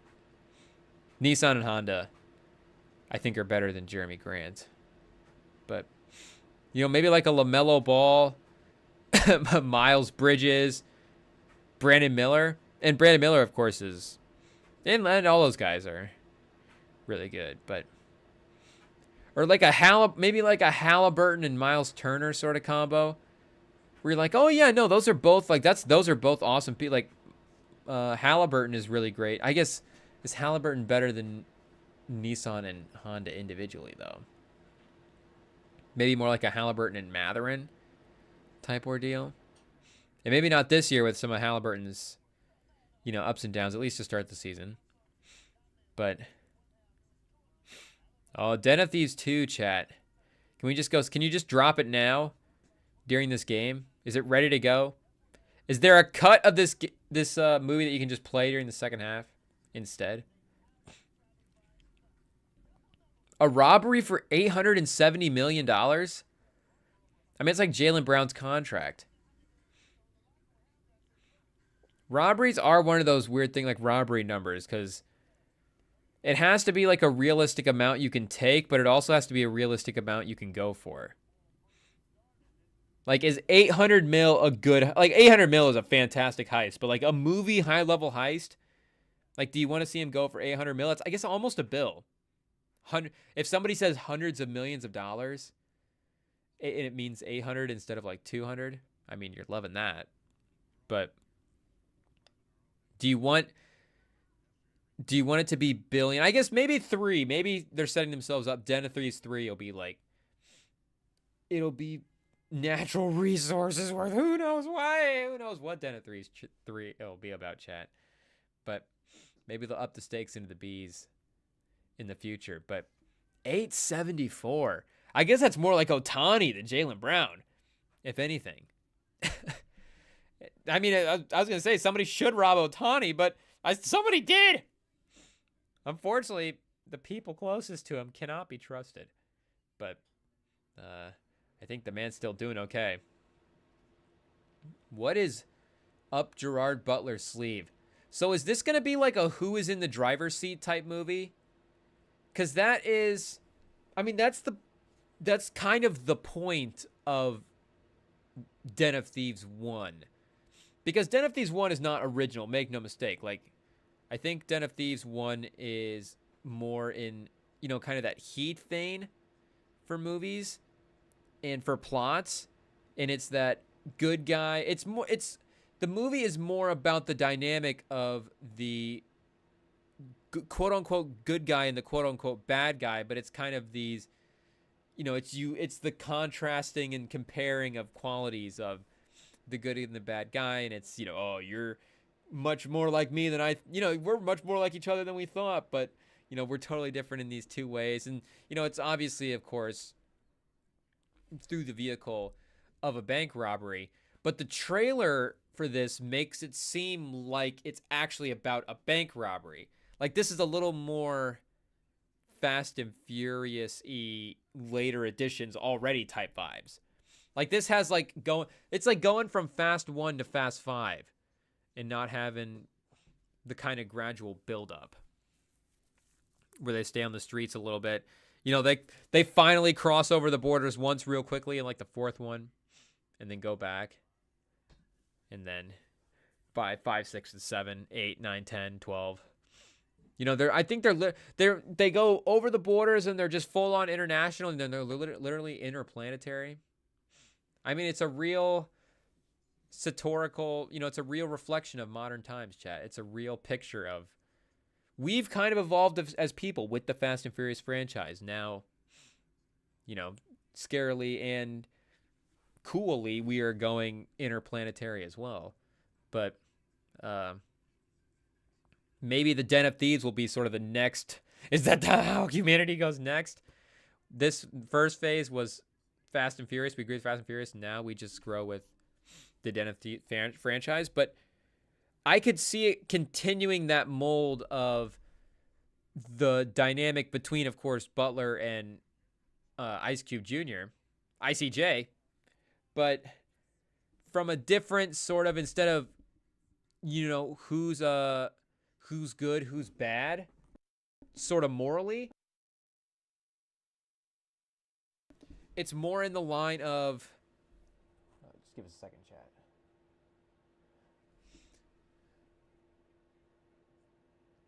Sorry, we're having League Pass problems again. Okay. I don't even know why we're trying to fire it up. Pistons are just playing. They're just introing right now. Jalen Duren is... Ivy's getting introed. But we got to make sure it's still working. But I could see it more from the dynamic of the alpha perspective instead of the good and bad perspective, where it's who's in charge, who's leading the group, like who's kind of outsmarting who.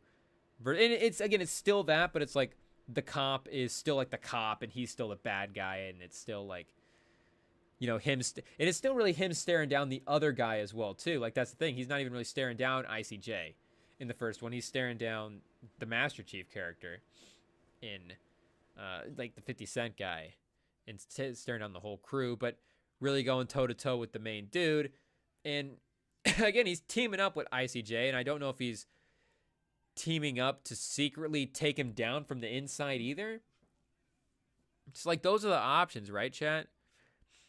Take him down from the inside for like a legal perspective, as like a cop infiltrating, trying to actually really like one up this guy, because in theory, like, this ICJ character is, I guess, should we call him O'Shea Jackson Jr.? OSJ? OSP? OJ? OJ? Is he the new OJ? I don't know, chat. But don't put that. Maybe don't clip that out. We don't want him to misconstrue our takes about him. But shout out. We say it out of love and respect. We're big fans of the Den of Thieves movie and extending franchise that is heretofore to follow henceforth after this trailer. But if it's him and O'Shea Jackson Jr. So yeah, what were we saying? It was him infiltrating as a cop, him teaming up but trying to kind of out alpha him and take his crew. Is he going to try to take his money and his girl and run away with everything, and now he's the top dog and he's the smart guy?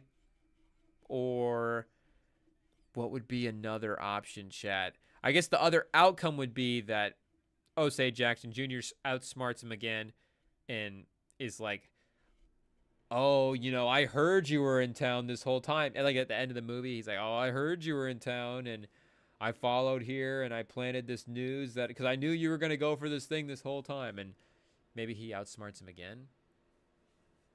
I don't know, Chad. Oregon better do something quickly because I don't know how many more Den of Thieves storylines I can think of, chat. I get the Den of Thieves franchise is capable of probably telling a full range and full variety and full styles of stories, different mediums, across different platforms, different cultures, different settings. Like I'm sure the Den of Thieves universe can be expanded as, pause as wide as possible. Hey, yo, chat. That is crazy. But I don't know for this movie specifically. Because I guess if it's another outcome that if it's an outcome we're not thinking of, it means the movie's probably going to get a little too complicated.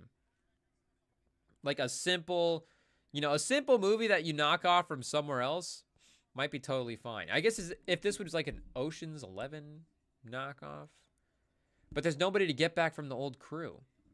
Unfortunately, the old Gerard Butler wiped out the old crew in a street fight. Just gunned them all down in the street. Packed traffic, 5 o'clock traffic. Doesn't matter for Gerard Butler. He can't be stopped. Okay, so Pistons magic is underway, chat. At least we've got something that could potentially be close in the background. Oh, I guess they're in Detroit, not in Florida. Sorry, we misspoke. So, yeah, the Michigan people would be easily able to pull up to this one. But that would be convenient scheduling. I don't know. I'm sure. Something to think about. I guess something I didn't think about with college football is you could have these teams playing in these weird locations in conjunction with, like, your other teams playing at the same time. Because, like, you could have that just at a city, I guess, that had all the teams going. Like, of course, there could be a Sunday where the Nuggets and the Broncos both play, I'm sure. But to actually be able to go see them both on, like, the same weekend outside. I guess that was the thing as well, too, Chad, was you could go see the Michigan teams in Florida for the weekend. The idea that could happen was pretty sick. Like, if there's ever a Michigan bowl game again when they're in Florida, we're just going to check. I guess Michigan basketball, they could be in Florida at that time. You never know. San Antonio in Miami. That could be pretty sick. A little Bryce Underwood-Wemby combo.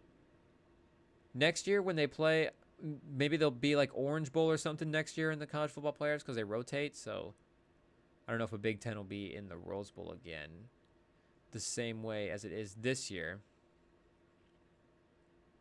Please say Oregon's driving. Oh, okay. They're at the 47, 43. 2nd and 5. They just continue to run the football, chat. No even extra blockers in the backfield or anything. It doesn't feel like they give him an extra tight end. I got to say, I'm not a fan.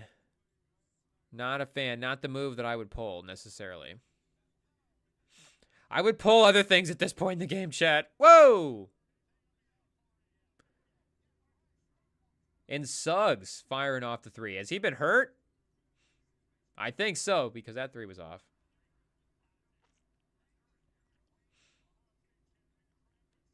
The defense from Cade, though, on that drive, going vertical. Staying with him. And I like the idea of this Cade and Ivy backcourt as well, too. I think Ivy's an interesting prospect. Who would you rather have right now, chat? Contracts, everything, current situation, age, like, you get it, their future, their current, their past, who would you rather have on your team right now in their respective roles? Would you rather have De'Aaron Fox or would you rather have Ivy? And I know it's two totally different things. But I'm just saying, Ivy cans a deep 3. Does he have kind of some of the similar athleticism?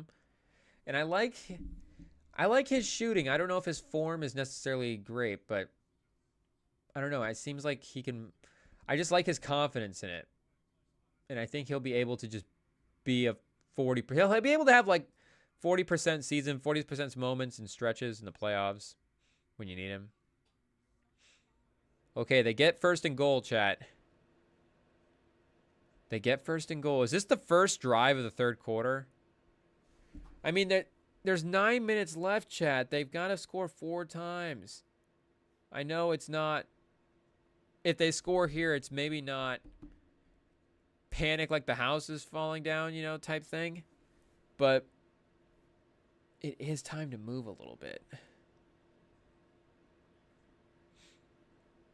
So this has got to be... Well, I guess nobody scored in this quarter. So, yeah, Oregon, 10 plays, 73 yards, 602. Oregon has had the ball this entire quarter so far.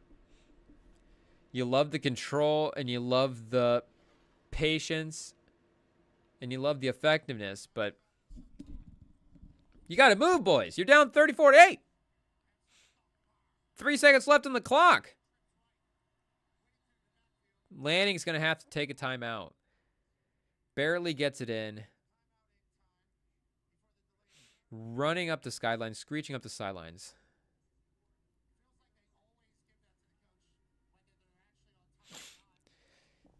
Okay, chat. This is literally like the one chance that we have for this game to become a semi-competitive game.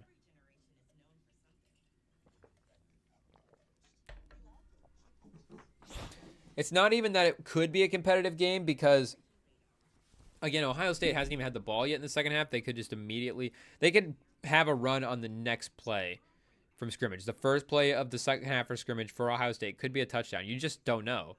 They could immediately cancel it out and immediately just make it not interesting again and immediately put Oregon back away. But if Oregon doesn't score here, even if Ohio State gets a 3-and-out and Oregon gets the punts, Oregon gets the ball, like it just... Time's ticking now a little bit. I'm not saying you need to come out and run the 2-minute offense necessarily on the first drive, but I think you have the ability to move with a little urgency as well. Shout out to the new cookie store we got downtown. Solid, solid cookies. Highly, highly recommend, chat. So good. You can't beat starting off the new year with a cookie, chat. But I think you can have a couple of bites, right? Like, that's the thing. You know, luckily being a skinnier guy, if we wanted to indulge in cookies a ton, and if we just want... Is that a pause?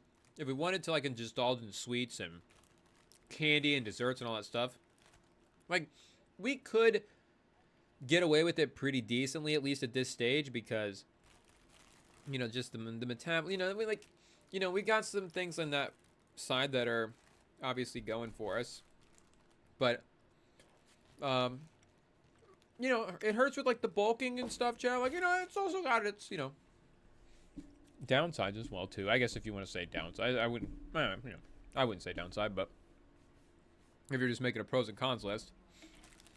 So I don't ever have to, like, necessarily do a full-on, you know, New Year's resolutions for the desserts and all that stuff and try to start cutting stuff out because, again, not because I don't have to, but I just kind of just, like, I'm a guy that'll just take a couple of bites out. This is going to sound like a pause. I'm a guy that'll just take a couple of bites out of the cookie and call it good. Like, that's just how I operate, chat. I don't know if you just want to, if that's how you want to think of me as, but if it is, if that's what comes to your mind, then that it's an accurate statement, that's for sure. I'm a guy that is okay with taking just a couple of bites out of the cookie. Because I get it, chat, with the cookie. I get it. I have moments of weakness just like everybody else. Like I'm a human being too, chat, of course. I mean, I don't think you would have expected nothing less than a guy like me to indulge in an extra cookie a time or two. Whoa! But yeah, again, shout out the old Insomnia cookies, chat.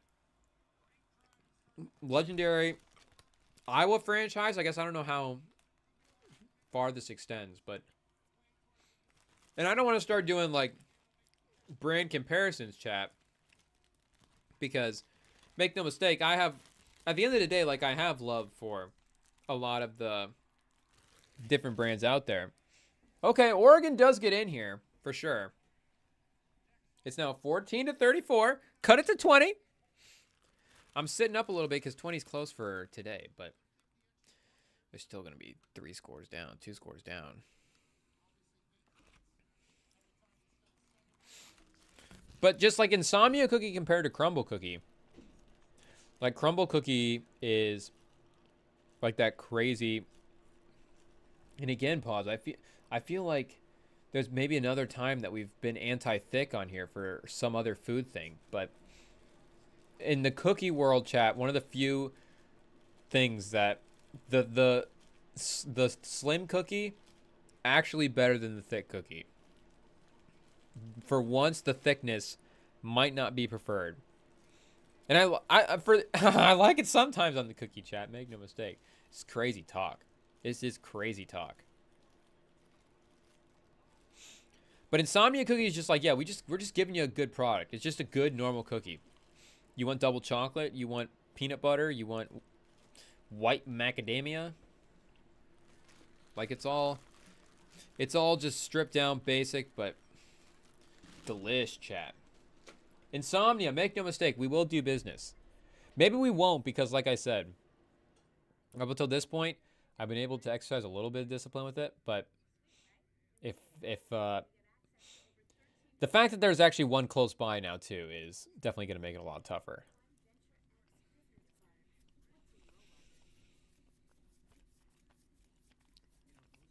And this one's not even fresh, chat. This is like a couple days old. It's just literally been sitting there. But it's good. It lasts, chat. Shout out, they hold up. Is that our review of a 3-day-old Insomnia Cookie? I don't even think it's that old. It's probably... Was it there yesterday, chat? Unfortunately, we can't go check the tape of the pop-out that we did on New Year's Eve because, make no mistake, it did get taken down. It's just what it is, chat. Ending off 2024 with a strike. You get a couple of copyright violations here and there, and, you know, you move on. But, like I said, I mean, we're here right now. We're live right now, I think. We're still cooking away just fine. So we haven't gotten taken down yet as like a channel, as our capability to like stream, because I think they'll ban you for like a week potentially for our next offense, chat. If we offend again in the next 90 days, we may get strike down for a week, assuming the training or whatever. I don't know, chat. I do not know. We are not. Oh, yeah. See, we're chugging along right now just fine. But I do not know what's happening with the copyright strikes on YouTube right now. So make no mistake. Like I was saying, we will be on Twitch in 2025. It's just a move that will be happening. Because I don't want to... Like... I get it. You know, we should be careful with some of the stuff that the content, the third party, the copyright, all that stuff. But also, I don't want to be too careful with it.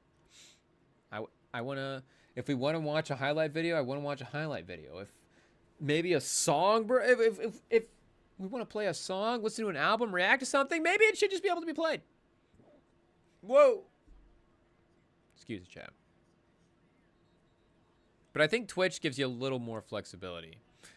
Where we sound like an old man. What does Twitch let you do, kids? But I think we might be good to go a little bit over there. Are we going to end up on, like, Rumble or something?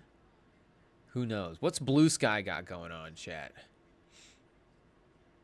KCP for 3. Oh, wait a second. We're supposed to be watching Ohio State. So they'll get the ball back 9 minutes in probably about 8:50-ish. 8:55 right now on the clock. I guess I'm just assuming this Ohio State guy's going to try to return if he can because they're up 21. So the coach is not going to be mad if he gets his stats. Oh, there you go. Responsible guy. This is why this is such a high-level team, of course. all doing their part. Jordan James in street clothes, staring us in the eyes right now at the camera. I don't know, bruh. Tough game for a guy, Jordan James. Who would have thought Scadaboo is the best running back in college football, chat? But Scadaboo's catching as well, too. And Scadaboo's blocking. Scadaboo threw a block in one of the goal line situations on like a blitzing linebacker where he was just rocketed right up the middle of the lane. And Scadaboo leveled him pretty good on a block. I don't think he pancaked him or anything, but, I mean, he stood his ground. Like, it was a solid clash.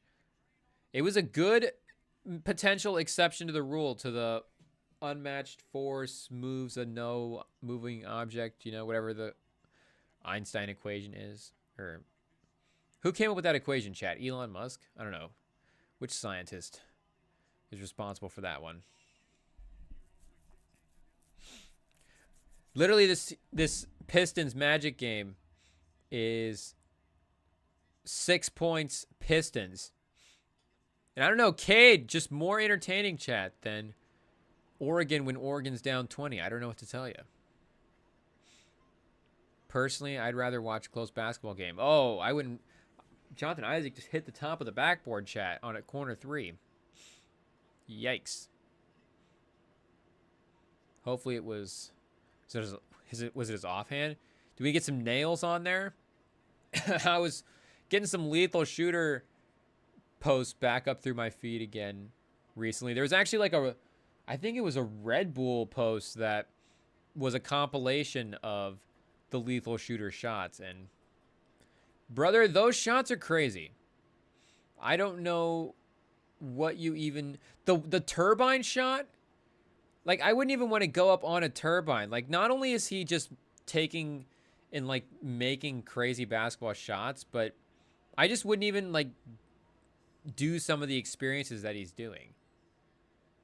Like, the edge of a canyon. Like, bro, what do I need to be on the edge of a canyon for?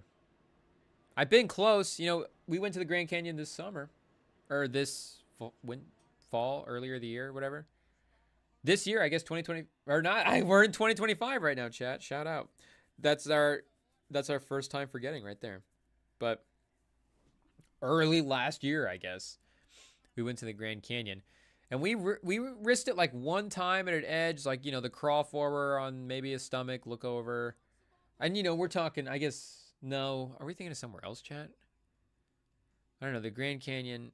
We didn't do any like belly crawls to the edge anywhere. Plus, some of the rim stuff's got like, it's all, you all know where the line that you're supposed to go up to for a lot of that stuff is. But, anyways, about going over the edge. What's edgy? Were we talking about edginess? I don't even remember, chat. I don't even remember. It's 34-15. It literally means nothing right now. But the fact that Arizona State... Oh, we were talking about Scadaboo, chat. Cam freaking Scadaboo. The best running back in college football. But he was technically the second best in the Heisman voting. G&T, the number one running back in the Heisman voting, as the number two voting getter behind a defensive back / wide receiver in Travis Hunter. And then, like we said earlier, the two quarterbacks. So you went Travis Hunter, running back... Travis Hunter, just his own position. The offense, defense player, running back, quarterback, running back, which was Scadaboo. So Scadaboo was technically voted as the second best running back in college football. But with his kind of completeness of his game, chat, I think he's an interesting NFL guy. They keep saying he's like a white guy mixed with a black guy in all of the comps. They keep saying he's Toby Gerhart mixed with Marshawn Lynch. I think that's the combo that I heard. There was another good white guy. Was it like a Peyton Hillis in Jerome Ford? Two Browns guys? I forget exactly what the combo was. But everybody was saying that Scadaboo is just some black guy mixed with some white guy. And I guess that's why he's such a good running back. But he was awesome today, chat. He's maybe, is that the best performance anybody's had right now in the college football playoffs this year so far? I know the Penn State running back, I guess in the 2 games that have happened so far, I guess in the 2 games for the quarterfinals, in the round that happened before. What did Scatterboo do in the last game? Should we check? What does Scatterboo's playoff run look like? Scatterboo dropping a Scatterboo almost on the Texas Longhorns. 30 for 143 today. Oh, and I think Arizona State had the bye, right? Texas played last week, if I'm not mistaken. Yeah, that's right. Texas played Clemson. So Arizona State. So Scatterboo's stats are just that. Oh, man, he's making me stutter. Don't do that, Scatterboo.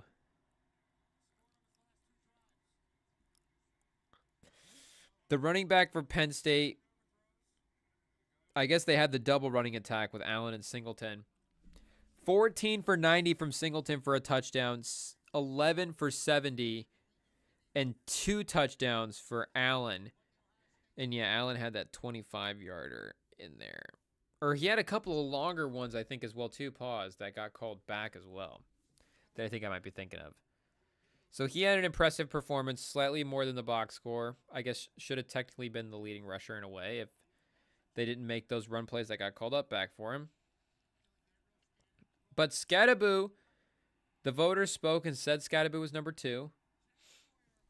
And I guess we could just go ahead and see if he is in the draft zeitgeist at all.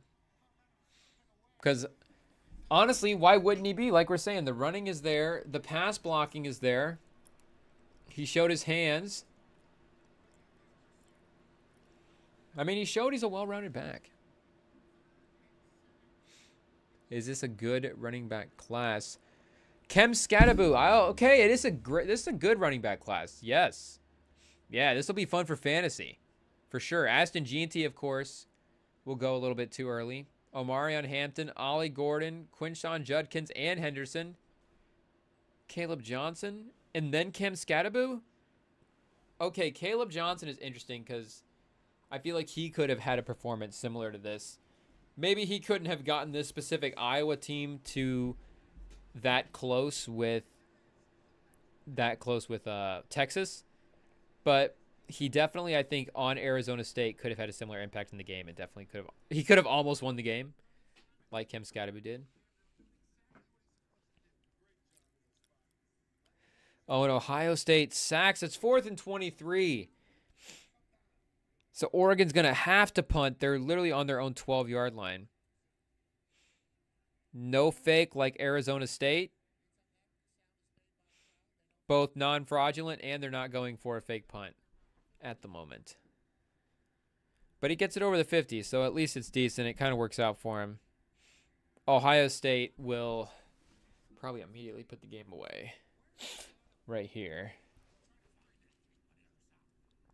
Okay, Johnson had 21 touchdowns. So he was number 2 in touchdowns then, probably. I couldn't remember exactly what Johnson was top of the leaderboards in for the stats, but had to have been the TDs.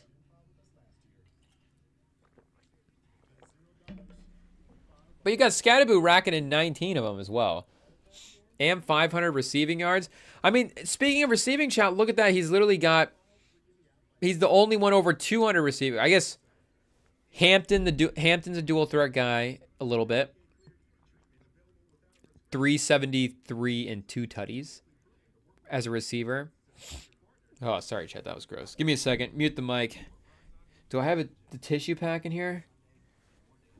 I got, for some reason, just a pack of Kleenex and a stocking stuffer this year. And I thought I had it setting out over here.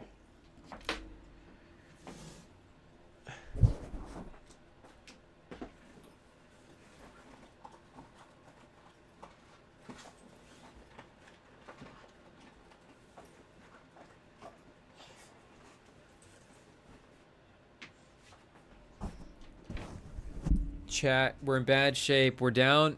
Pause. We're down the tissues. That's not good. I guess you're just going to have to... Well, I guess we could just not snort as much either and not try to do all whatever you do when, the seasons are changing. But sorry, I guess, as well for the unnecessary times that it may happen. But Hampton is a dual threat guy, but not to the level that Scadaboo is at 506. And now we know he's a triple threat. I mean, Belichick, if he was on the Patriots, Cam Scadaboo is like the 35th pick in the draft for Belichick.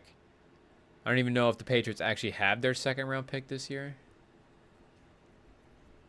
But if Belichick was running the Patriots, he would definitely take an offensive lineman number 1. He could take Kelvin Banks. I could see him taking Mason Graham number 1 as well too. I don't know if that's a biased take, but I think building through the trenches, they do have some depth there though, and everybody's healthy a little bit. At least they got Barmore. Barmore's healthy, but maybe is Banks the highest rated? I guess Campbell. Is Campbell or Banks? Or Easery? I guess I'm not really sure who this guy is, but Josh Simmons from Ohio State. Booker from Alabama. But he probably goes offensive lineman, and then in the second round, he definitely takes Scadaboo at 36 for sure. That would be his Cole Strange pick. Oh, Chad, I wish he would have stuck around a lot longer for us to just be able to say that. Oh, hey, that was a bit Cole Strange from our guy, Bill Belichick. Why would Bill Belichick do that? That's a little Cole Strange.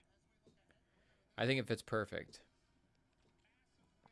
But I don't know, Chad. That is a stacked running back list to try to move Scadaboo up from a personal just, would I take this guy if I was on the clock?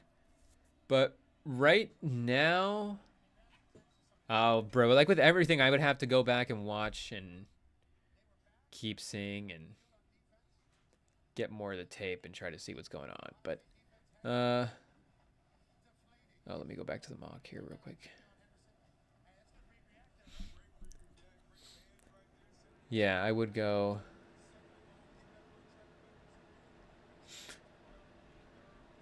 Or no, wait, let me go back. Yeah, okay.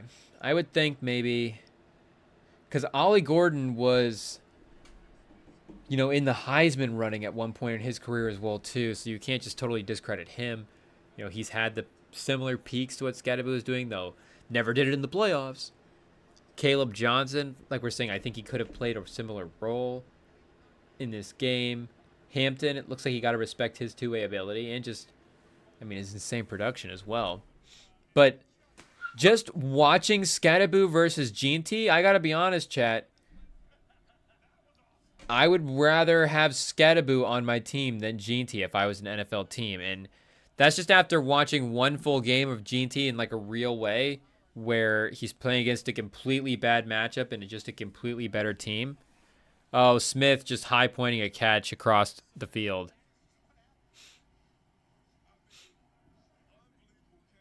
Twisting back up the field. Does he get both feet in? He doesn't even need to. He could have if he wanted, though. I think the man's got the foot control.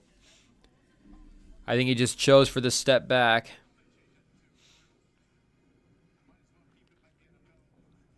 Already a decorated player. Can you fill up your helmet with helmet stickers in one season? Is that how it should actually work?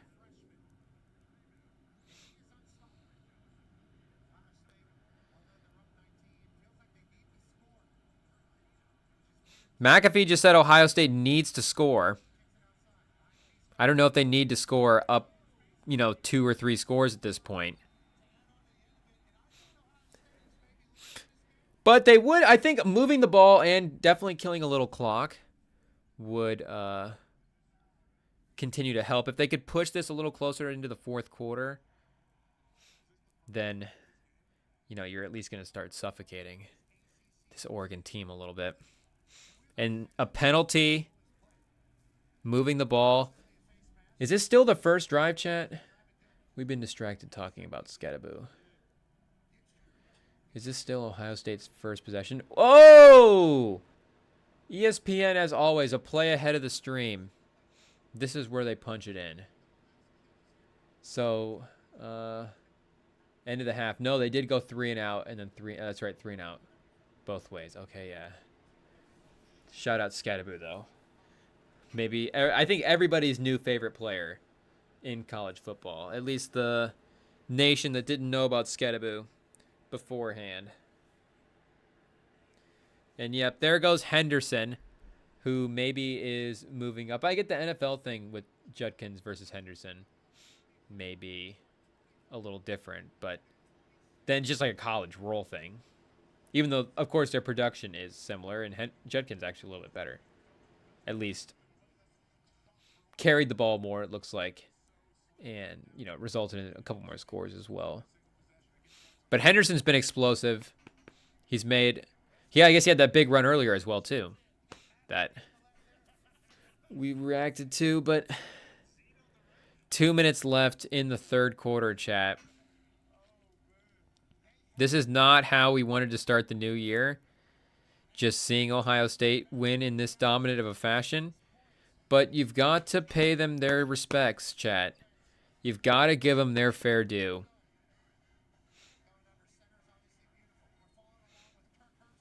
The offensive line completely pushing Oregon's defensive line. To the left, chat. Henderson just gets outside. He's barely touched before he gets down to the 1. And then he's facing a corner, chat. So basically counts as no tacklers.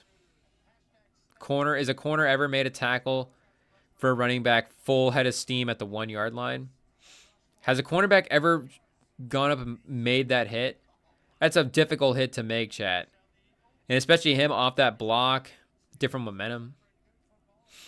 -8 rush yards for Oregon on the day.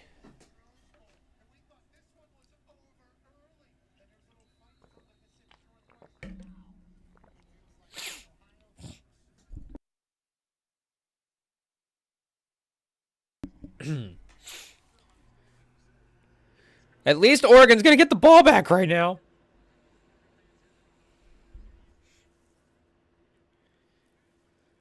What do you do, chat? I guess you just enjoy the sun setting on a beautiful Pasadena, California. The mountains behind a college football game. It is a hard vibe to beat. Was it BYU that was talking up a game about their home court, their home football field?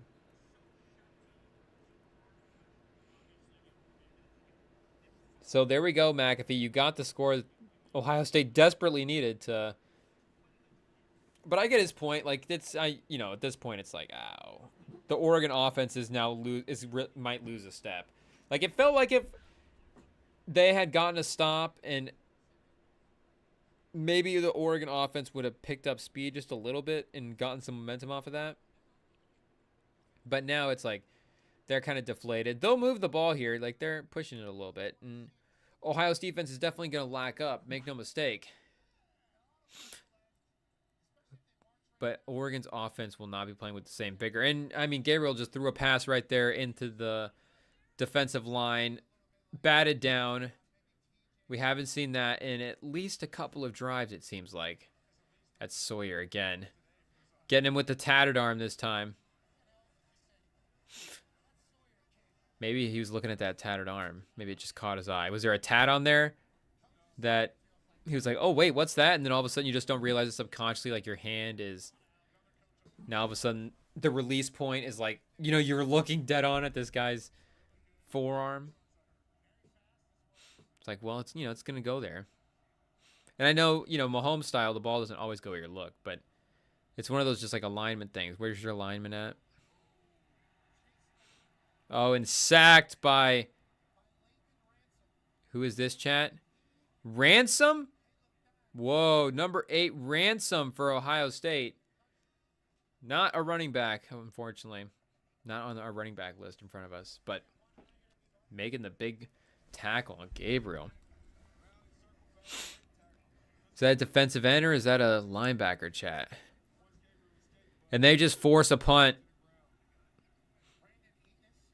I think they're just literally running out clock at this point too, chat. He's burning this thing all the way down to 0 seconds on the shot clock for no reason. They're losing this game.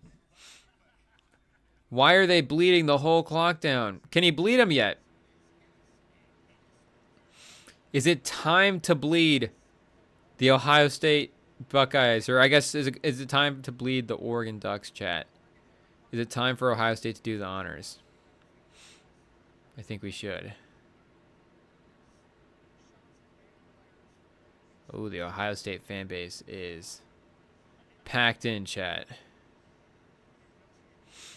Who would have thought that they actually had real people, passionate fans? I thought these were all bots and computer things, and people spawned against us to get us mad, and I thought this was all made up, but turns out these Ohio State people, they're actually real. Interesting. I'd be curious to understand how you got to that spot. But either way, I mean, respectable. Probably the better way to do it. And first down on the first play of that drive for Ohio State. Immediately runs for 12 yards. A flag on the play.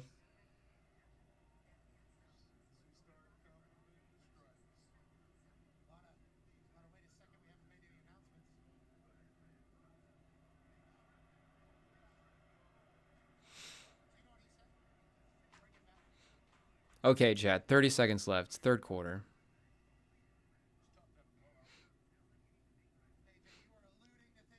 I mean, are we even going to get a situation where Ohio State plays their starters in the fourth quarter? Quarterfinals versus Oregon. Is Will Howard going to get to watch this game from the sideline?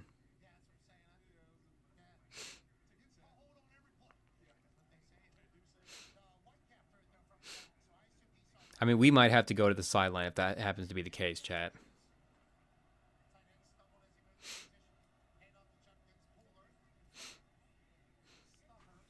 And you love the... You don't love it, but it is the Montgomery Gibbs vibes, of course, for the backfield of Ohio State. Probably the easiest comp to make of the day. So here we are, chat. Fourth quarter. 15 minutes to go. Buckle up for the greatest comeback in college football history.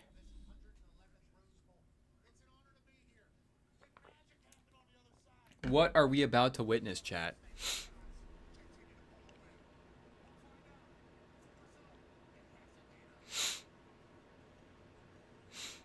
We're going to have to go get some sort of tea and honey situation. I don't know, chat. Apparently, the voice is not going to be in good shape after this. The New Year's festivities. Apparently, yelling Jelly Roll at 11:59 on New Year's was just too much, chat.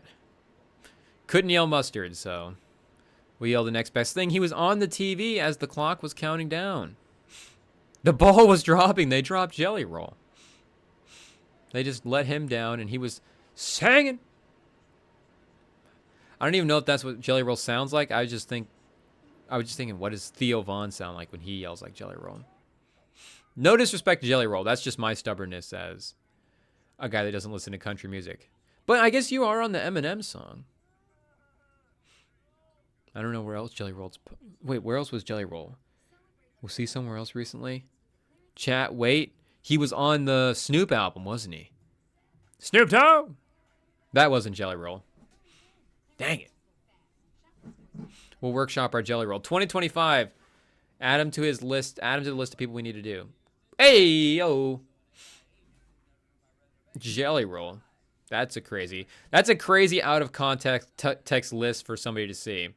Because I think that's how IT has it titled. It's supposed to be a list of impressions we're going to workshop, but it just says list of people to do. It's a bit of a yikes. It definitely makes us look like we're in the industry, though, because most people have... I think a lot of people in Hollywood have their to-do list, if you know what I mean.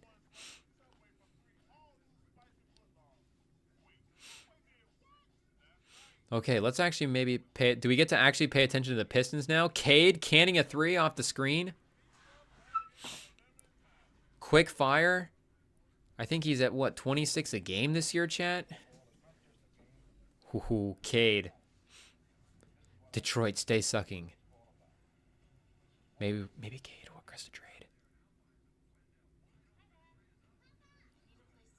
Oh, Carter off the back iron. Oh, it's just a Cade takeover now. Oh, Carter with this interception. He was pushing the pace in transition there. Off the turnover. And now he gets the rebound. But that's the thing about him, Chad. He's, you know, a bigger guardy, forwardy type guy where he can do everything like that. And it's the rebounding and pushing the pace. And now he's going coast to coast and taking contact and firing for three. And the vision, his eyes are always up. Cade is definitely one of, I mean, I don't know if Cade was on first team all Rim and Sam, but he's definitely on the 15 guys. If we had to actually sit down and make the list of the all Rim and Sam teams, I don't even know how we would do the list. It's like stocks versus like a guy we had stock in. You know, I guess it's everything. It's like, what's this value now? What's it going to rise to? What's the peaks and valleys of all this stuff? What's the longevity? I think Cade would be one of those guys. I think would Paolo be one of those guys? I think we were both pro Paolo as a number one pick, and you know, the Duke thing, I don't necessarily hold the Duke thing against Paolo as maybe you could against some players. Like, there's Duke players and there's Duke players, and I think Paolo goes and yeah, he's like that one and done, you know, modern day Coach K at the end of the run there type guy. He's not like a classic Duke player. He's a classic Dookie. 4 years, Grant Hill. You know, we'd have some tough feelings. Might be an easier guy to root against. But from a talent standpoint, of course, he'd be on the All-15 future team. But we're just saying for our own guys that we enjoy / you know, you'd actually want and are actually good. And again, we love Paolo. For this, I guess, yeah, for 2024, he would definitely have to be on it if we were just doing it for last year. It may have to definitely be Paolo. A little different from our top 10 athletes of 2024, which got stricken down. Thanks, YouTube.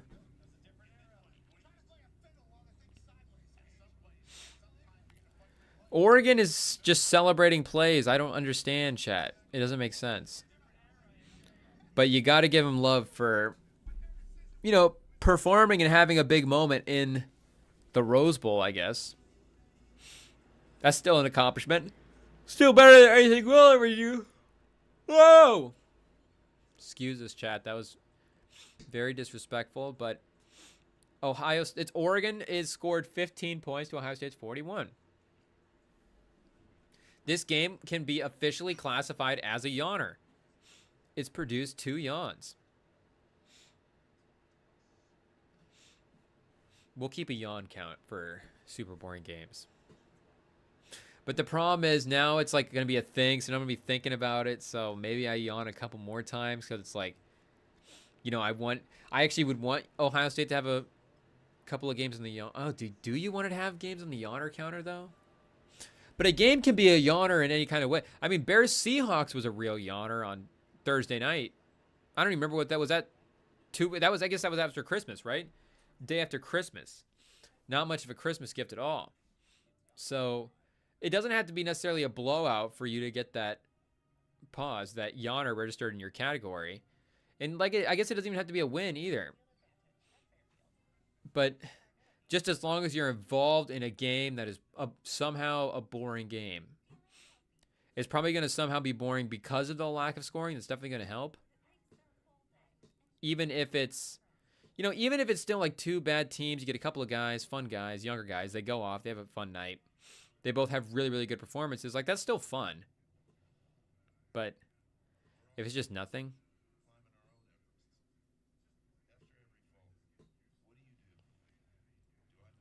And Orlando has Caleb Houston as well, too. I forgot that they really load up on Michigan guys.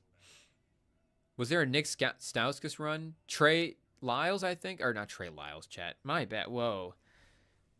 2025, chat. That's a bad start. I just called Trey Burke Trey Lyles. I'm an old man and a bad fan all rolled up in one. I mean, Trey Lyles did play on the Spurs at one point, so it's not like it's not like we're totally cheating on our own players by mixing up the names. He was in the family at one point, but that is pretty egregious. Trey Burke, of course, is one of the great Michigan basketball players, especially of this century, and needs to not be confused with a, decent. I know I just don't want to drop a diss track on Trey Lyles, but even Trey Lyles' Kentucky run, I think his contributions were, no disrespect, like the Michigan fans just view Trey Burke more favorably than Kentucky fans view Trey Lyles. And again, it's not to say anything against him. That's just for what Lyles was able to accomplish at the University of Michigan. So I love that he's actually getting in and playing a little bit and mixing it up. Hardaway Jr., a real leader on the floor. Okay, chat. Wait, is this even Dylan Gabriel? Who is this?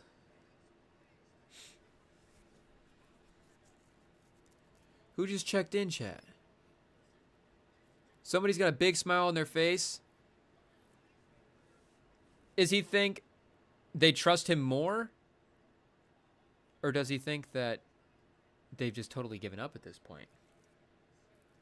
How would you be so psychotic getting subbed in down 30 points, with 10 minutes left, and you're like, oh yeah, they actually want me to try to win the game. They think I can do it. Who do we got? We got Reggie Bush in the building. Oh no, we still got Dylan Gabriel. Did they just? I don't know what happened, Chad. I don't know if they just ran him out there for a play or not.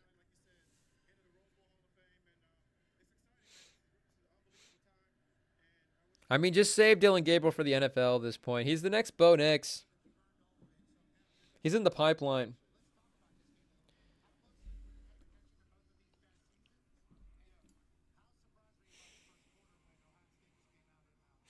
And shout out to the ESPN crew, the alternate broadcasts.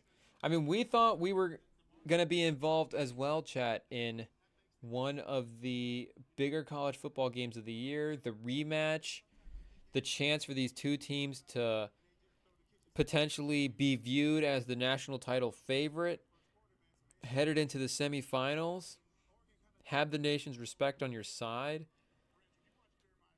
But Ohio State completely up for the moment, chat. Completely dominating right away. Will Howard was excellent. I mean, this is definitely the best Will Howard game that I've ever seen. 16 of 24, 3 touchdowns. I'm not saying I've seen every Will Howard game. That's the reason that I would, specifically make that clarification, is because I haven't. But in terms of the bang for the buck, whoa, chap. Is that a third one to the yawner counter? Oh, Will Howard's in college.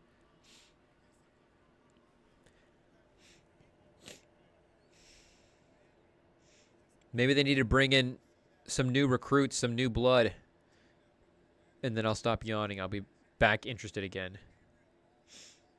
I mean, Gabriel just got sacked. He's holding the ball too long. It's disastrous. Is this Trey Young? Oh, no, it's not. Okay. Who are we looking up? Chat.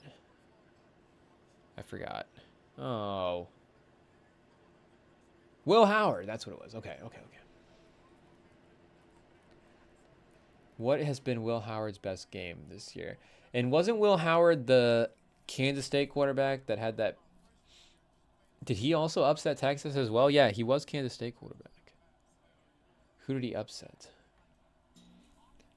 Was that even last year? Lost to Iowa State, beat Kansas. No. Lost to Alabama. No. Oh, one. Oh, no, yeah, they did. They beat TCU. Is this what it was? This game right here? Kansas State versus TCU in the Big 12 Championship. Yeah. That's what it was. Okay. And Will Howard in this game, 18 of 32 for 199, 2 touchdowns. So you can see right away just the efficiency and the yards per tote, the yards per pop is definitely a little bit lower. But I guess another game at Texas, he was 26 of 41 for 327, 4 touchdowns and a pick. At Oregon, Oregon was the other best game he played of his career. 28 of 35 for 326 and 2 touchdowns. So that should have said something. And Tennessee is the third, I guess, for sorting it by the amount of yards that he had. But he had 80% completion in both those games, 2 touchdowns and only 4 touchdowns, sorry, and only 1 pick combined. So he's been really good down the stretch in these big moments. Okay, Oregon running back flying around, trying to make his own highlights, make a name for himself. Dylan Gabriel with the lateral. The little sideways toss, keeping his eyes up.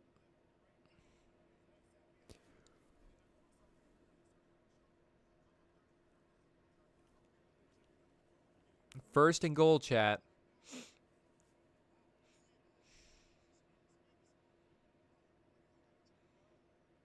Is Lanning even know what the spread is at this point? Does somebody have his family where he needs to cover? Maybe he needs to throw the game. That's why. Somebody check Dan Lanning's family. Where they're at on Life 360 right now. Where? Somebody look in. Are they doing okay? Why is Dan Lanning throwing this game so bad? What happened at Oregon? Jordan James, you limped off the field. What were your NIL deals? You know, what were your secret NIL deals about performances and betting over-unders and how many bets you can have? You know.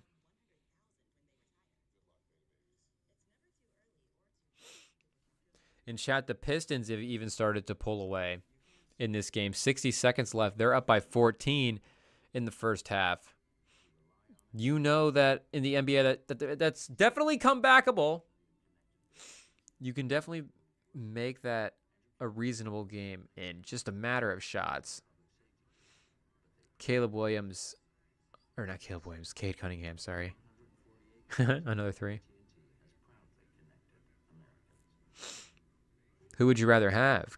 Would you do the little sports cross trade, Caleb Williams for Cade Cunningham? Whoa, is that Suggs with the shot? Let's see what Suggs is doing for 3 tonight. I thought I saw him hit a couple so far. He's kind of been cooking a little bit off the dribble. Let me see here.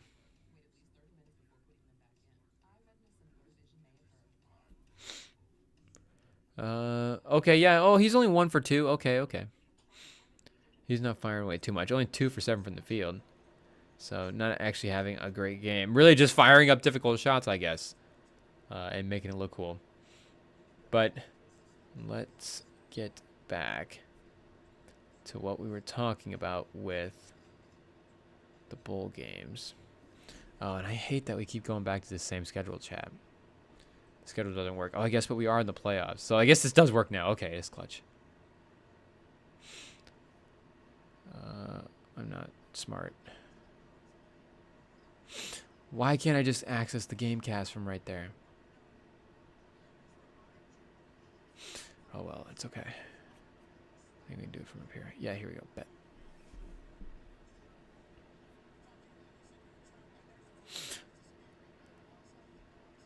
Okay, there we are. All right, chat. We will be actually right back after this quick break to finish up the end of Oregon versus Ohio State.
Okay, chat, we're back. Dylan Gabriel actually just hit a. In terms of throwing the ball, pause. He just found a wide open receiver over the middle of the field and got in the end zone. It has now been cut to 20, 41-21, with 10 minutes left. So, do they just have to onside kick it here? I mean, why not?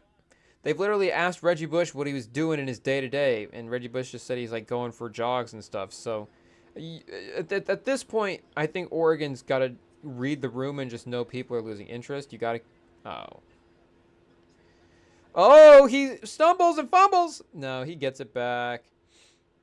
It's still out of position for that type of thing.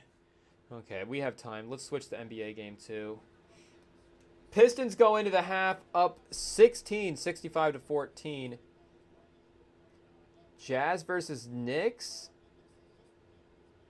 Do we actually go Raptors Nets? You know what? Shout out to the city of New Orleans. Shout out. We're going to go Miami. We're going to go New Orleans Pelicans here. Or Pelicans Heat in this game for a little bit. We are going to watch Jimmy Butler versus DeJounte Murray, Trey Murphy, CJ McCollum, Brandon Ingram, Zion Williamson. Shout out, man. Shout out and thoughts and prayers, of course, like we said. And we haven't actually looked at any new news while we were on here. Maybe we should just, as a citizen, make sure that we're staying up to date with what's going on.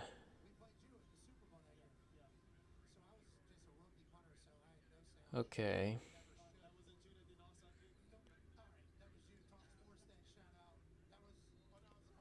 Messages of thoughts and prayers, of course, going out across the country. But in terms of actual new news, it seems like, of course, I mean, the last update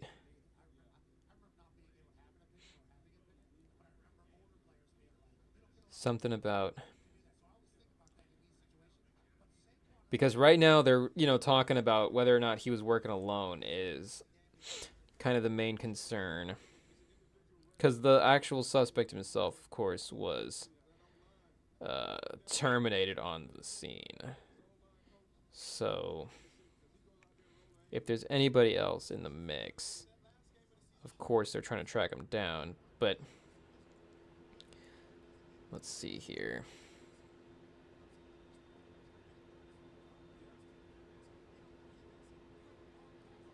So, of course, he claimed ISIS with the attack and would not be the first person to, I think, and we're not, the best with the history of this stuff and knowing the details of what happened.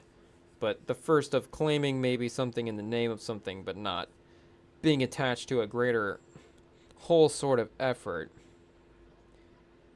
But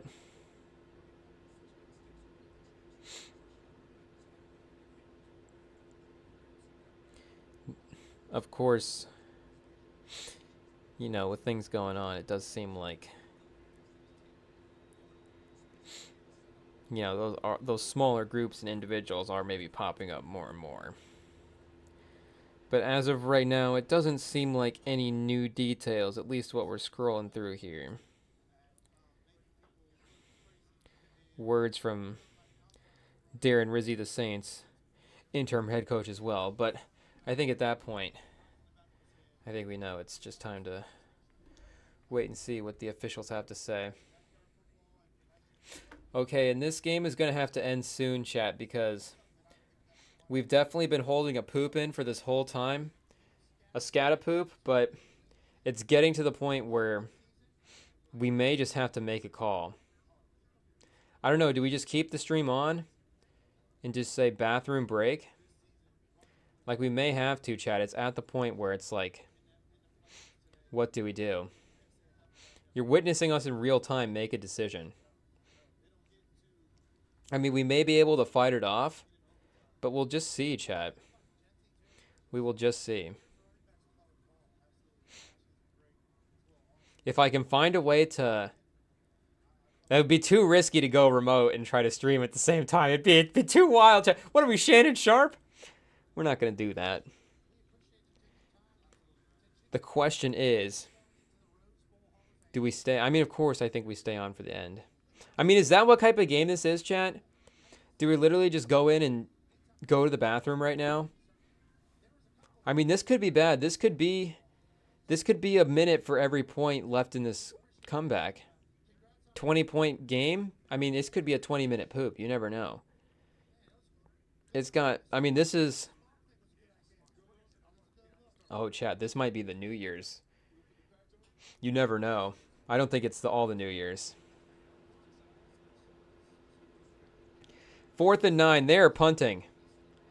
Okay, chat, since they're punting and since it's 20 points, we're not even going to be right back. We're going to take a poop and we will probably be reacting to the end of this game. If you don't go anywhere, we really appreciate it. But if you made it 3 hours, thank you so much. Subscribe. We'll be back, make no mistake. But chat, we have business to take care of.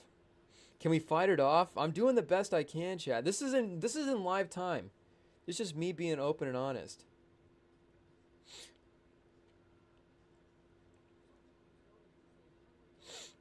Chat, I'll do what I can. I'll stay strong. I'm not going to go full diaper mode. Hopefully. I think we can make an emergency run as soon as this game ends.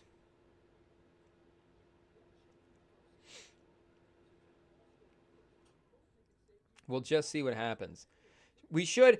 Since we were mentioning it, though, of course, thank you to everybody that listened and supported and joined and followed in 2024. It was absolutely a fun year.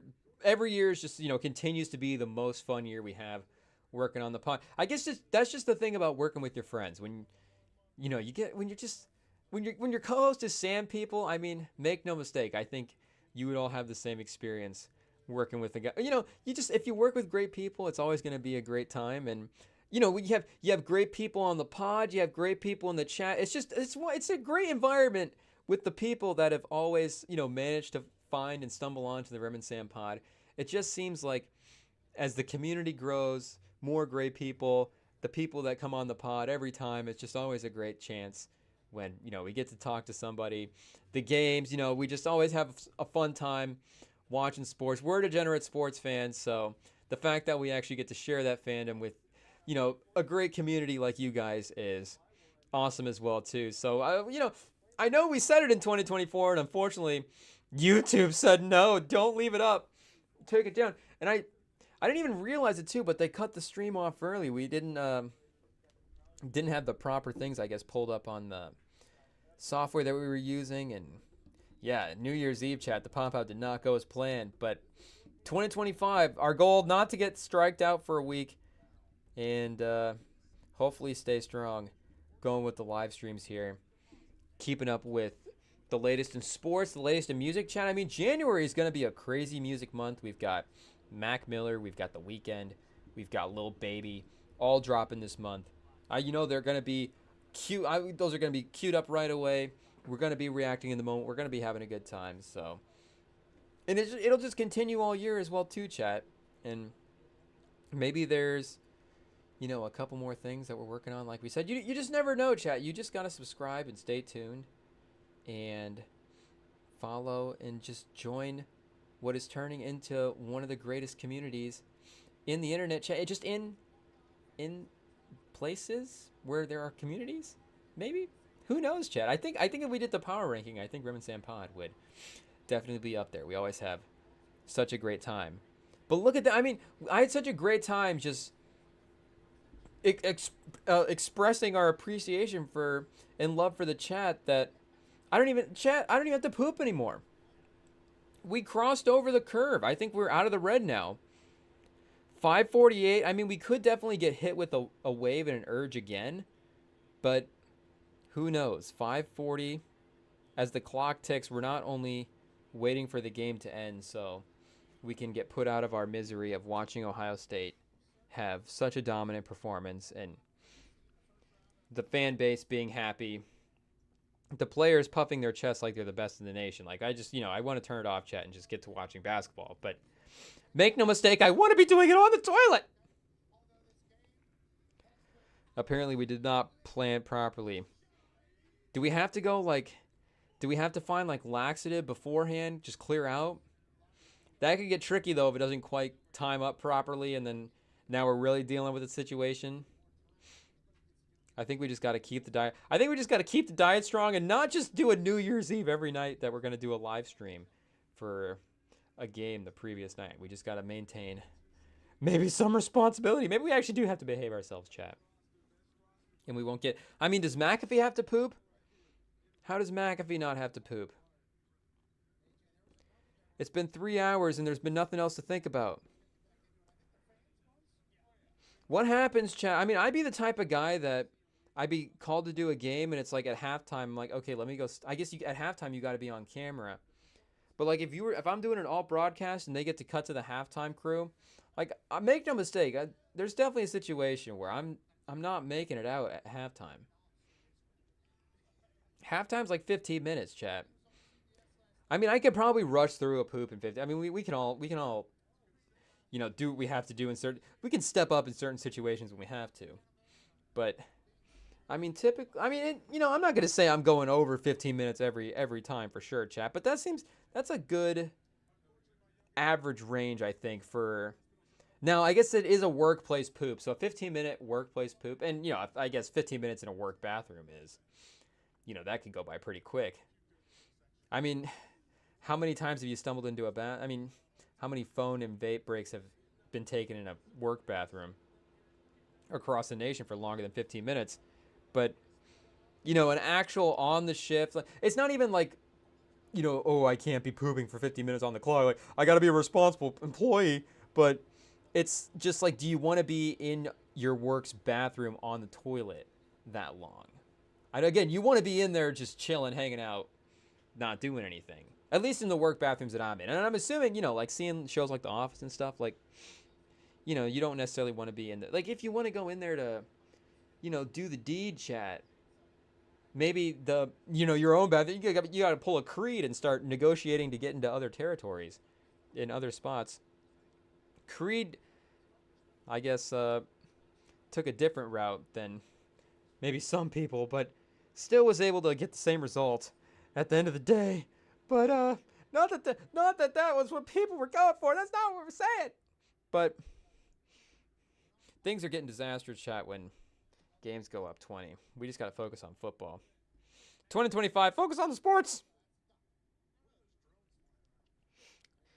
They're going to strike us down for showing Michigan highlights and not for not for some of the jokes that we've made, chat, which, I mean, we'll take that. We're glad they're not paying attention to the jokes, but chat, come on. I mean, if a video's on YouTube, we can't play it on a YouTube live stream? That doesn't make sense. And it's not music. But even a music video, chat, we should be able to play a music video. 3rd and 14. Is Gabriel just going to just continues to hold the ball for too long? I mean, you got to credit the coverage for not letting up an opening, but Gabriel is just getting swarmed. He's getting swallowed up. He's looking like Caleb Williams. Maybe that's why we were subconsciously thinking about him earlier, talking about Cade.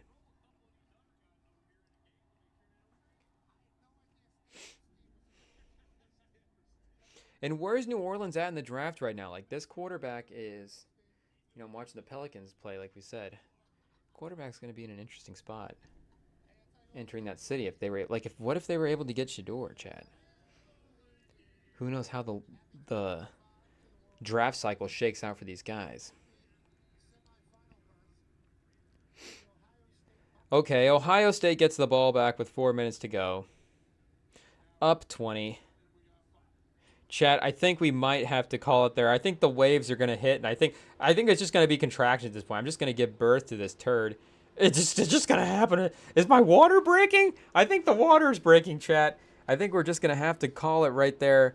Up 20. Hopefully this is not just the most miraculous. I mean, I guess if it is the most miraculous comeback in college football history, then I'm glad it happened against Ohio State. But it'll be unfortunate that it was potentially taking a bad diet on New Year's Eve that had to call it a night. But that'll do it for us, people. We'll be back later this week. Thanks for jumping on in 2024. We will be here strong in 2025. Don't go anywhere because we won't.